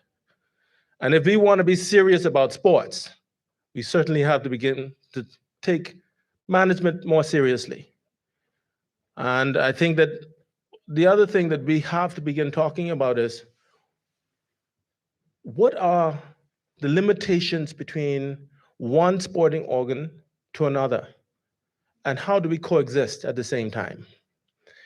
I think that for many of us, we've had feudal relationships because we simply don't seem to understand the roles that we play. I mean, I can talk about so many things, but suffice to say, this is just not a forum that captures all of the nuances of what we experience within our own sporting environments. Like Winston Churchill say, we shall never surrender. And for track and field, I am committed to ensuring that my athletes get on the track and my athletes continue to be world-class in stature. And that the only requirement is that the government, we have a tripartite relationship with our coaching community, member federations, and the government to ensure that kids have access to basketball courts, to tennis courts, to track and field stadium. And the only way that happens is if we can, one, ensure that we have free testing throughout sporting disciplines, and that we should have the COVID police present to ensure that we are doing what we should be doing to ensure and to safeguard the lives of the people that we serve. Again, we have had intimate discussions with the ministry. I want to personally thank Minister Mario Bolag, for being an intrepid, for taking the uncharted steps in redefining sports in this country. And I think that this partnership today is a shining example of change. So thank you on behalf of track and field. And I wish each and every one of you the greatest success. Our final comment is coming from the Bahamas Baseball Association.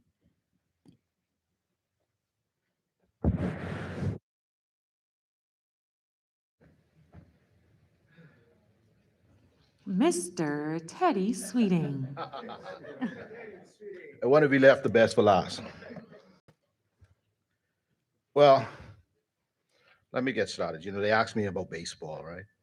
And they asked us about the success we're having today.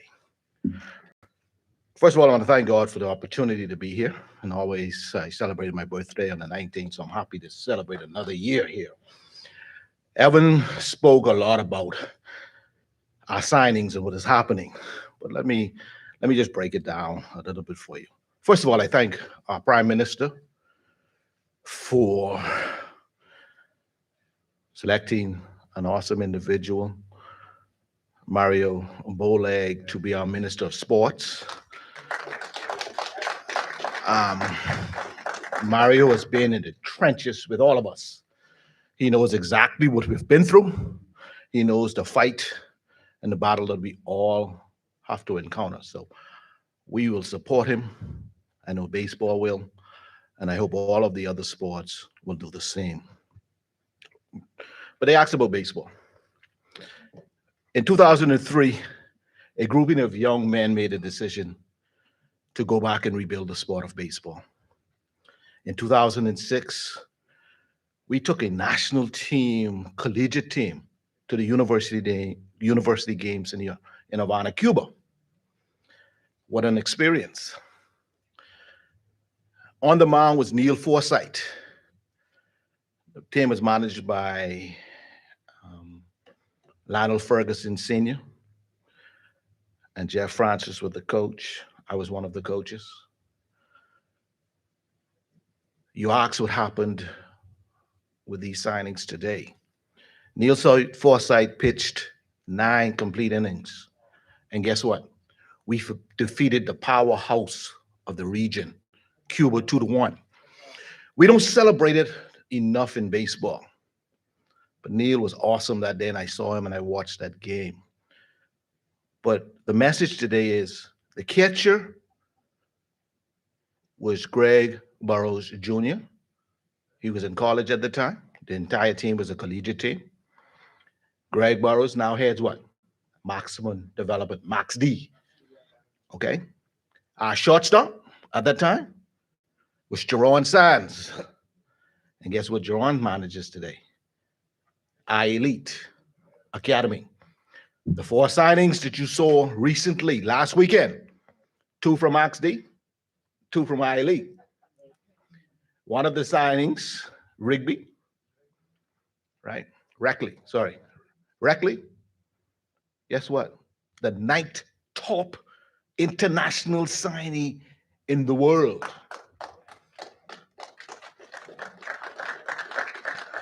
His family became multimillionaires overnight.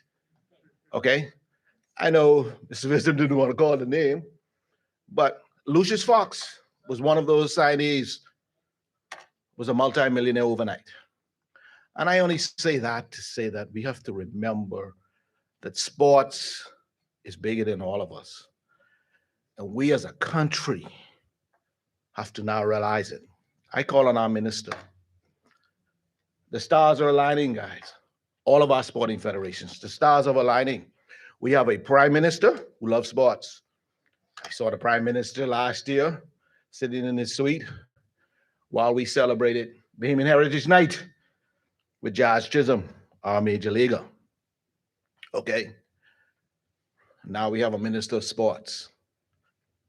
I want, and I'm asking the minister to form a committee. Let us take a look at what is required for sports funding. Okay? Sports funding. We cannot achieve what we're doing. We're achieving in spite of. but we need sports funding to now close this out. Leave a legacy, Minister. Your legacy will be that you legislated a process to fund sports. If you want to add culture in it, go ahead. But leave the legacy. When you walk away 10, 15 years down the line, when new individuals come along, one thing they can remember, Mario Boleg put in place sports funding. We need it. Every time we send a national team off, it takes all of our budgets. We can't develop our development programs. It impacts us, but we still have to meet our international obligations. So we need the funding.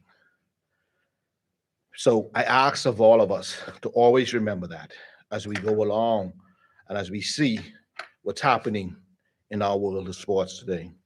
I want to thank BES for this opportunity. This is an awesome opportunity for us to come together. But let's not waste the time, man. Let's not just keep talking the talk. Let us come together, form a committee, submit a proposal to the government to implement and legislate sports funding. That's all I have to say. All of us with the COVID and everything else, that's fine. It's either gonna come and go. We can get an opportunity to go play again. But guess what? We can still have the same problem when we start playing again. If we cannot find funding for sports. Listen to this, they'll be talking about get a dedicated floor and they can't find the funding to put the floor down.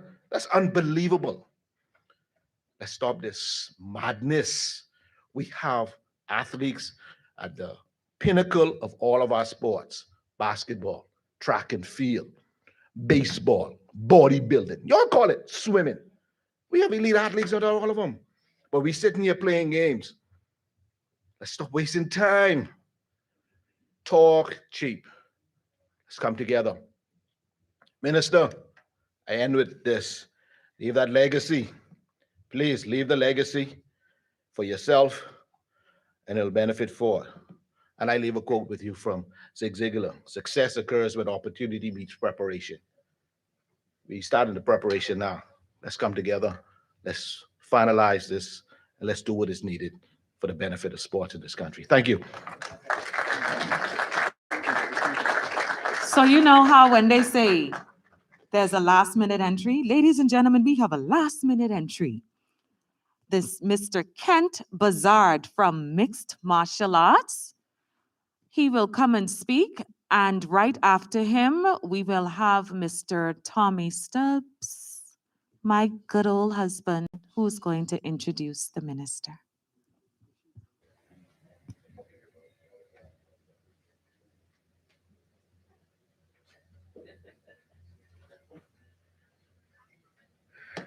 Good afternoon, everybody.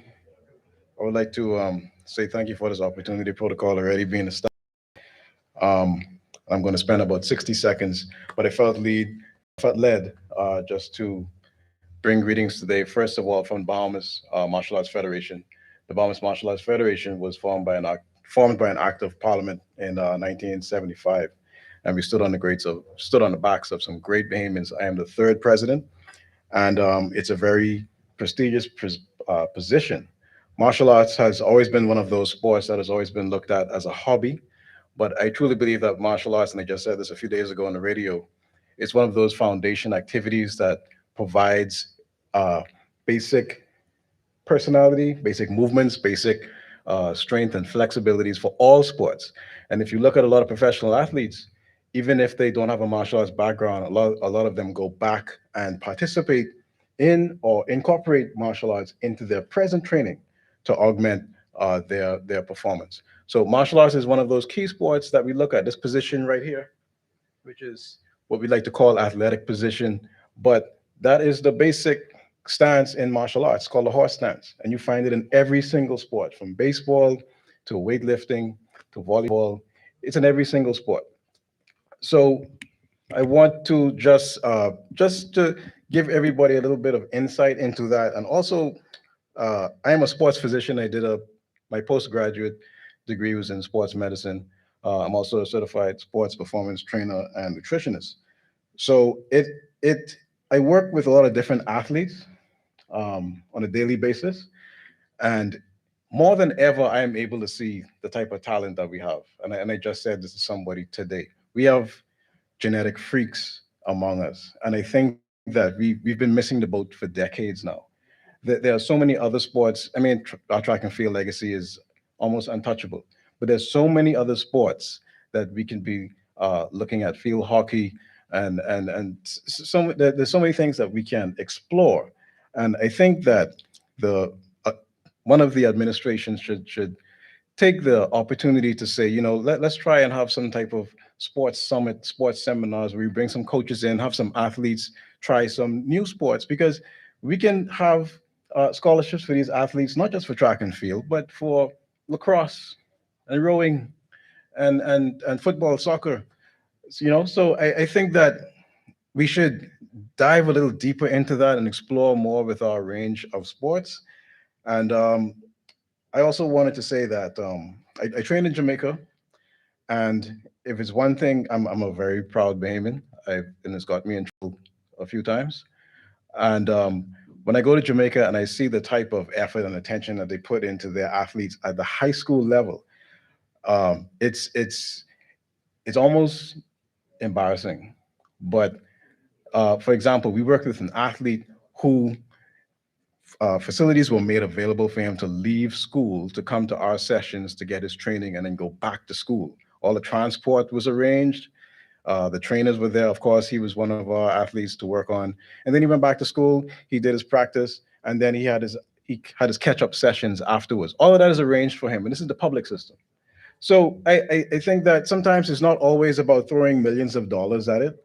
A lot of times it's just about some ideas and a little bit of effort and cooperation. It doesn't always have to resort to millions of dollars being handed. As a matter of fact, that probably will cause more problems than solve problems. So I just wanted to bring some short greetings. I love my country and I love Bahamian sports very well. So again, as the president of the Bahamas Martial Arts Federation and the president of the Bahamas Mixed Martial Arts Association, and if I may say, just another plug for martial arts. It's an extremely complicated sport in that we have so many rule sets, we have so many different origins, so many different types, and it gets confusing a lot of times. Right now, martial arts has 3 Olympic sports and 3 Olympic sports coming on deck, all in the martial arts. That's 6. By the next Olympics, we may have 6 Olympic sports, all in the martial arts. So it gets very complicated, but Bahamians have always done well in martial arts. Everywhere we go, when they see us walk in the door, people get nervous because they know Bahamians, we don't like to lose. We come to win wherever we go. So don't forget about a core sport like martial art. One of those, it's a foundation sport that we like to call it. So thank you guys very much for your time. And I'd like to bring you greetings, and I hope you all enjoy your day. Thank you very much. Thank you very much. I do have another award that I want to give. Can Mr. James Price?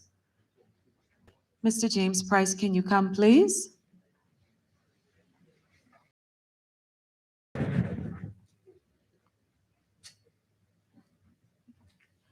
Mr. James Price is the president of the New Providence Basketball Association. We at BEST wanted to also recognize you for your contributions to sports in the Bahamas. Your award will be presented by Richard Rudon, who is the technical advisor for BEST.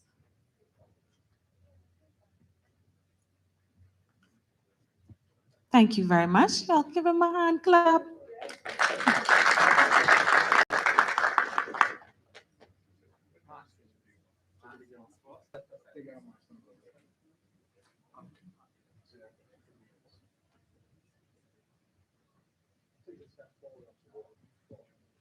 So while they're doing their formal photos, just to piggyback on what Kent was talking about, not until now, with all of you in here, I realize how many sporting bodies we have within the Bahamas. And with everyone, even with some of the events that you have, and no one, well, you don't have enough person that's supporting your event.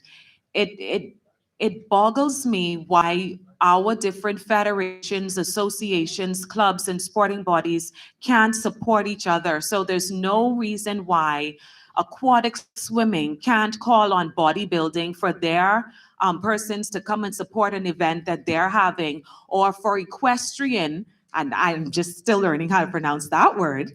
Why can't equestrian, who's having an event today, why can't they call on soccer or flag football to come and support their event? So what we want to see moving forward is the different sporting bodies supporting the different sporting bodies. And that is the only way that sports in the Bahamas is going to move forward, when we all support each other and just stop being so caught up in our own world that we forget that there are other sporting bodies out there that also need help. You help others and others will in turn help you. So if it's one takeaway from today I want you to have, it's that. So now coming to the mic is my husband, Mr. Tommy Stubbs.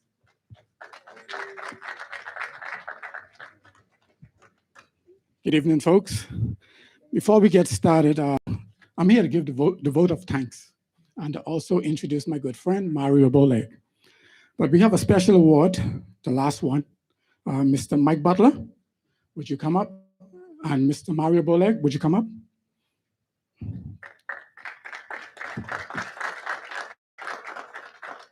And I go way back through baseball.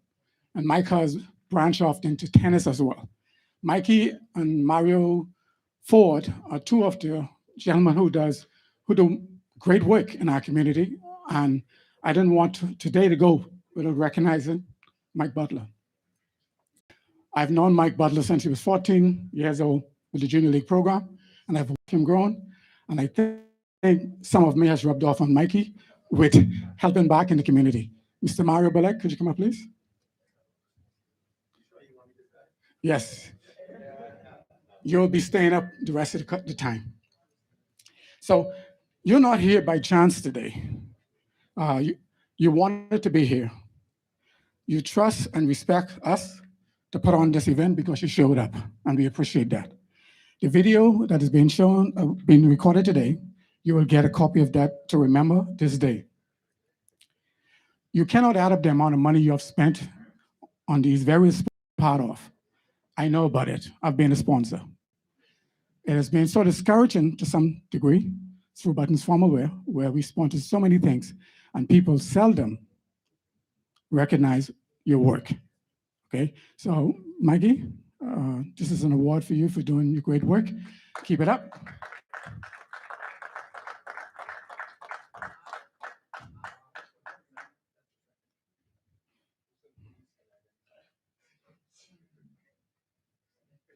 Yes.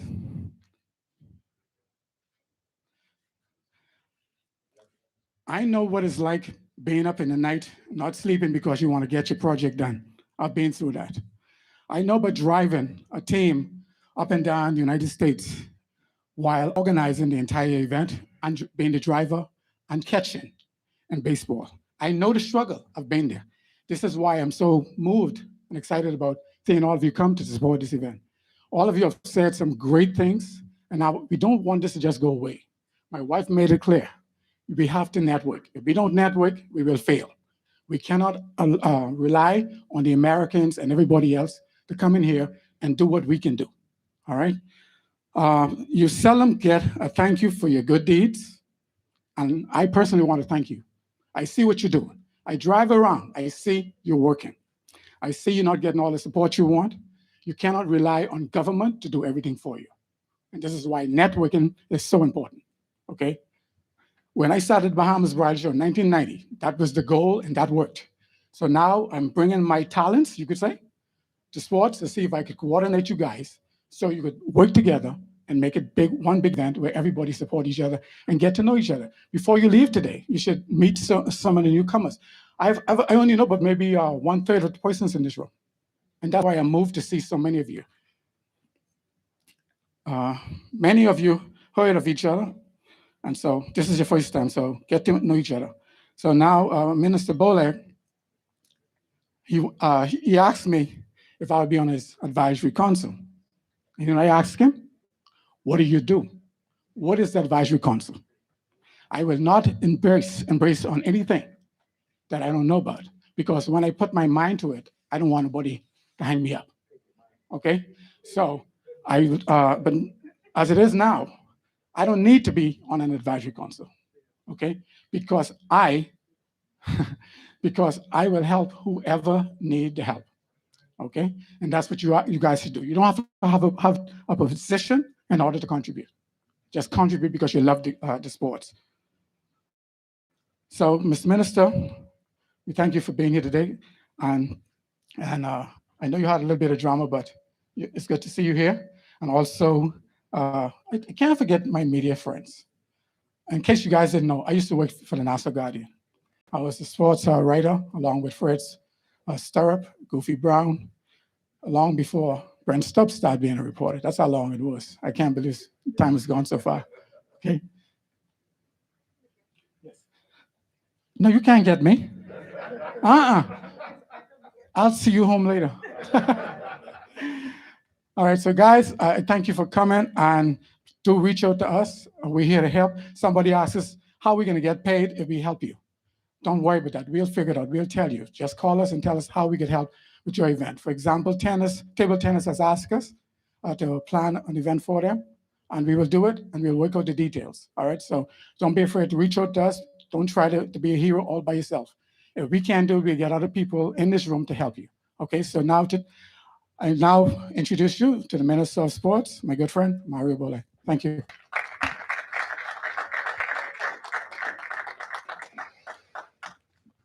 Good evening, everyone. You know, I'm short of words, and I always get straight to the point. First of all, let me thank Fusion and BAS for organizing this event, and to all of you who here are present. That means you have the passion, the care, and love for your discipline, and wants to see sports get to the next level. Let me attack the elephant in the room right away. When will sports start? If you're playing outdoors, and if you have less than 30 people, you can start playing sports. I don't know if you're aware of that. And so the government is not stopping you from playing sports, especially those non-contact sports like baseball and softball and golf and track and field and all of those. You can play. Nothing is stopping you once you stay below 30. What I think we need to do is be innovative on our approach when we play in these sports. Basketball want to know when they start. They don't want to go outdoors. You got to go outside. If you stay inside, then you can't play, because only 20 people the government will approve to allow you to participate in basketball, and you don't already have 12 people on each team, so that's then 24. So that can't happen. And so you are my friends. You may call me minister, but I see some people out on the streets, they call me coach, and they say, oh, sorry, minister, I is who I am. I was first born Mario Keith Boleg, then I became a coach, and now they call me a minister. So whichever name you decide to call me, I don't see as a disrespectful. I will carry all of those names with me for the rest of my life. I believe now at the ministry, we have a very open door policy with me. You might have to, you still have to make an appointment to see me, but I guarantee if you make an appointment, you will see me. Sometimes you guys have direct contact with me, and most of you do. You pick up the phone, you call me anyway. I don't know if you ever had that relationship with any other minister. And so I'm saying to you, we could always have these straight shooting conversation to see sports move to the next level, because that's what I'm all about, to make sure we move sports to the next level. Fumiko mentioned leadership in sports. And I thought he was looking at me and trying to read my mind, but he said the right thing. The greatest problem we have in sports is leadership in most of our federations. And it's so true that many people who play the game or coach the game believe that they can lead the sporting federations to the next level, when their mindset is in a small tunnel vision as relates to an athlete. I use an example of Magic Johnson. He was a great player, but he couldn't coach that game because he didn't have patience, because he believed everyone who went on the court must do what he did, and it was easy for him, so it should have been easy for them. And that's what happened with us inside this country. So we must move away from believing that because we partake in these disciplines, that we should be the one to lead these disciplines. I can tell you that will lead me straight into something that I want to introduce or reintroduce, which is the Sports Advisory Council. The Sports Advisory Council exists years ago, but it became very dormant. The whole purpose for this advisory council was to advise the minister. And that council was made up of various persons from various sporting federations and disciplines, so that we can move forward in the development of sports and advise me on things that we can do collaboratively for the betterment and development of sports. That advisory council will be put back together. That advisory council will not only be made of persons from sporting disciplines, but people of different ethnic colors who know how to raise money, Jenny Dotson. That's what's important. And you can, you laughing, but I'm serious. So I am going to get out of the little box and do a lot of things differently. In a few weeks, there'll be a lot of changes being made in the ministry, because we can no longer be the same. If we want change, change has to happen. There must be changes made for change to happen. Some may like me for the change and some may don't, but I can tell you this much, it don't matter to me. I've always done it my way, and you can note to tell sweet Jesus from the day on and forever to come, I will continue to do it my way. Because you will always learn, you can't please everybody, and God knows I ain't trying. And so one thing you could learn is when you played sports and you become a politician, you begin to have alligator skin.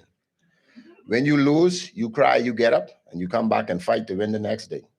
So those who bark at me when my car is driving, I say, to God be the glory for you, for great things he has done.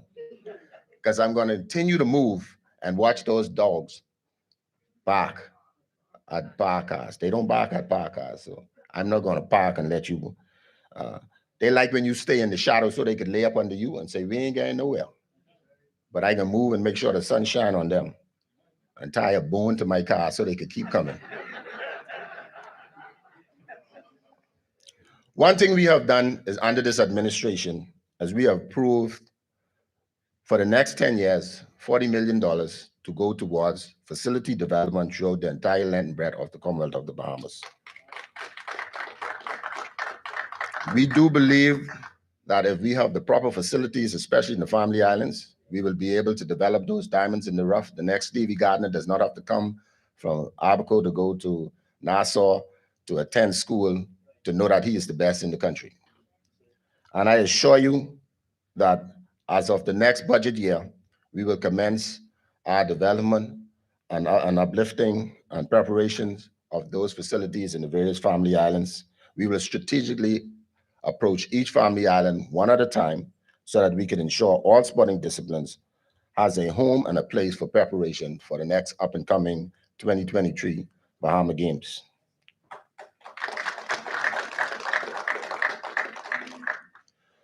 This administration also wants to expand to other disciplines and bring exposure to better opportunities to our student athletes. We talk about rowing. I met my good friend from rowing. They had many persons visit this little island over the past few weeks. Scholarships for rowing, especially for females, is so great. But yet we push our student athletes to the norm sports, I call it, the regular sports, the track and field, the basketball, the volleyball. But yet they have the strength and the will to row the boat. We live in an archipelago. Rowing is very important. And if we want our student athletes to go to the next level, especially females, BAISS, GSSSA, I encourage you, get rowing in high school. I can guarantee you will get more scholarships. You can get much more scholarships in football and all, and that's one of the reasons we want to bring American football in high school at some point. But you know, someone asked me the question, how could you bring American football? It takes time to train coaches to be able to teach those kids the right technique to play American football. So you have to start with flag football. You cannot implement American football in a year or two, because if those kids are not trained properly, somebody's going to get injured. So we're not that silly to understand that at some point we would like to see it implemented within this 5-year period, but we must seek to bring flag football into the high school. We want to create means and ways where we could find funding for federations and tapping into the existing source of funding. Under the Perry Christie-led government, there was a regulation put in place for funding to come from gaming. Those fundings would sit there, and government after government came and never gave it to sports. I want you to know I am digging up in those books and trying to find those funds. And my good friend Donnie Johnson is the chair, and so me and him done speak, and he said he's trying to find them money too, because you cannot solely depend on the government police. We just can't afford it. So we must find means of ways to find funding to assist the various federations. One thing we want to do also from my ministry is encourage federations to be self-sufficient. How could that be done? I'm a prime example to teach you that, because as the former president of the Bahamas Basketball Federation, we made great revenue, in order for us to, we average a budget about $350,000 to $400,000 a year. And I think track and field average that also, somewhere between $500,000. You know how much the government gives us? $20,000 annually. Now, $20,000 could not have gotten all of those national teams out of the country. In 1991, under the Sir Lyndon Pinland government, national federations was receiving $80,000 a year.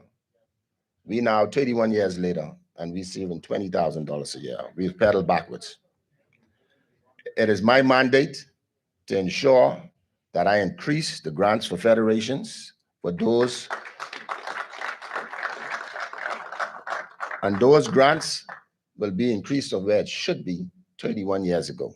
I'm sure Sir Lyndon is rolling over in his grave and said that government since him has not paid or give any sports any attention.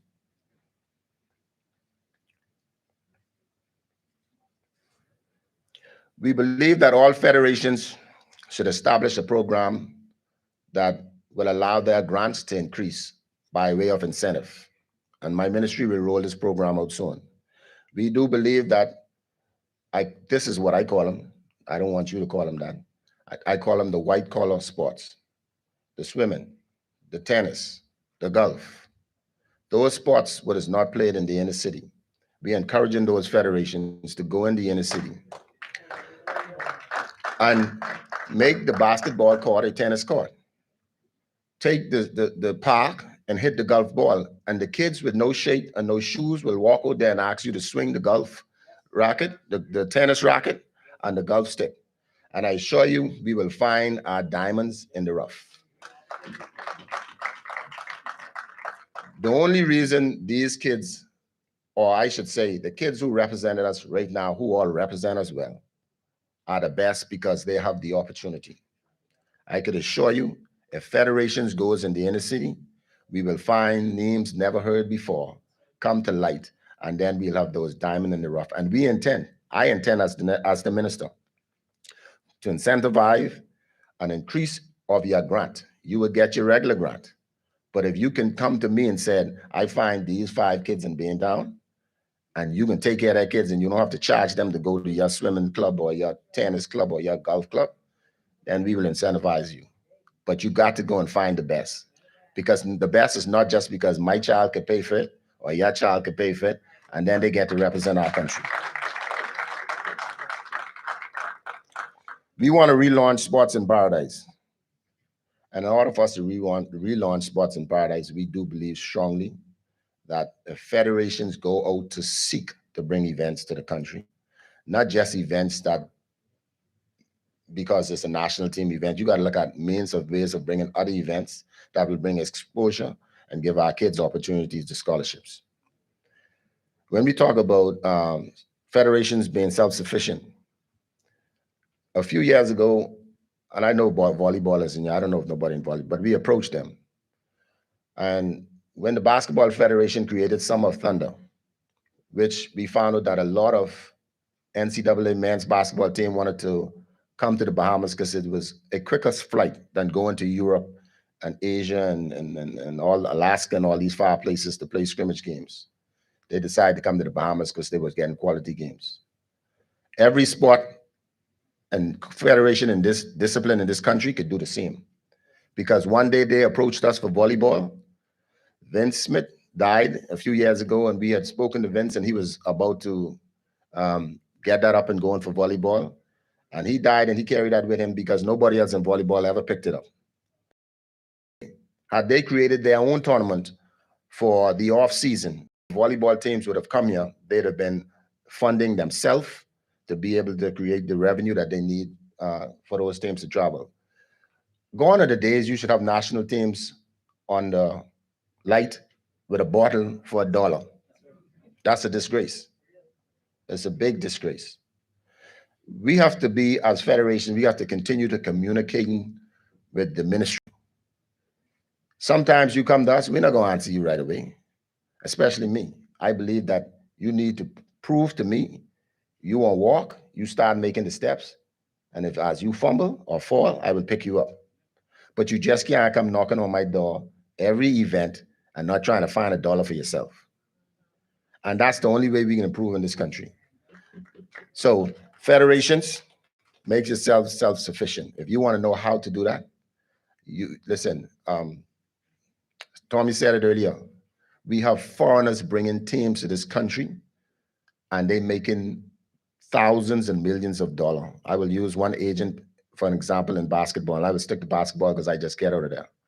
There's one agent will come and charge North Carolina $180,000 to come to the Bahamas. Spend about $60,000, $70,000 total for airfare, accommodation, food, transportation, and maybe the federation expense. You know how much money that person took home? Why can't we as Bahamians go there, go to the NCAA Final Four, go to the softball Final Four, and sell the Bahamas and your discipline and tell them, hey, if you come, you can have good games, very good competitive games. And we know in all of our disciplines, you'll have competitive games. Come and play. And I assure you, Sports in Paradise will not be a government thing. It is a federation thing. You guys is the one who bring it here. So I close with saying this. The movement and upward mobility and development of sports is not in the government hands. It is in your hands. My job is to support you. Your job is to come and tell me what you want and how we can do it. I will help you do that, but I can't do it by myself and you just depending solely on me. So if we can move forward in this country, as sporting federations, to the disciplines that we so-called we love with all that passion, remember, a basketball man cannot take track and field to the next level. A track man cannot take soccer to the next level. So it takes you who have that passion for that discipline to play your role and your part. And I assure you, with me at the helm, you will see great changes coming under support for you and your athletes. And we will take this country to the next level. So God bless each and every one of you.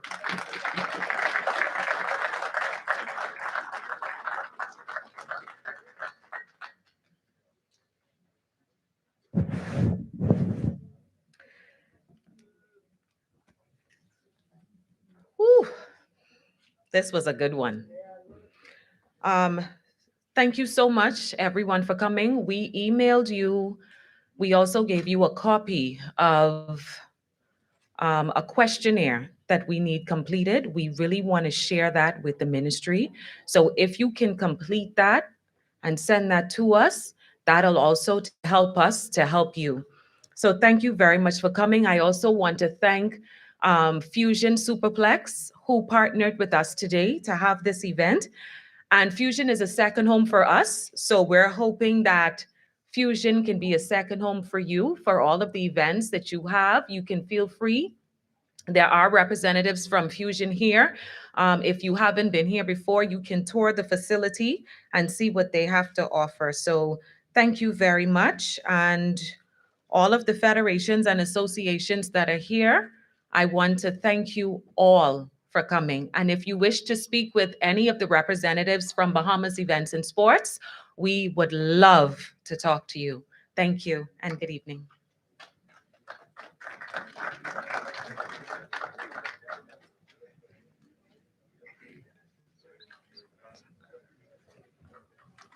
Great.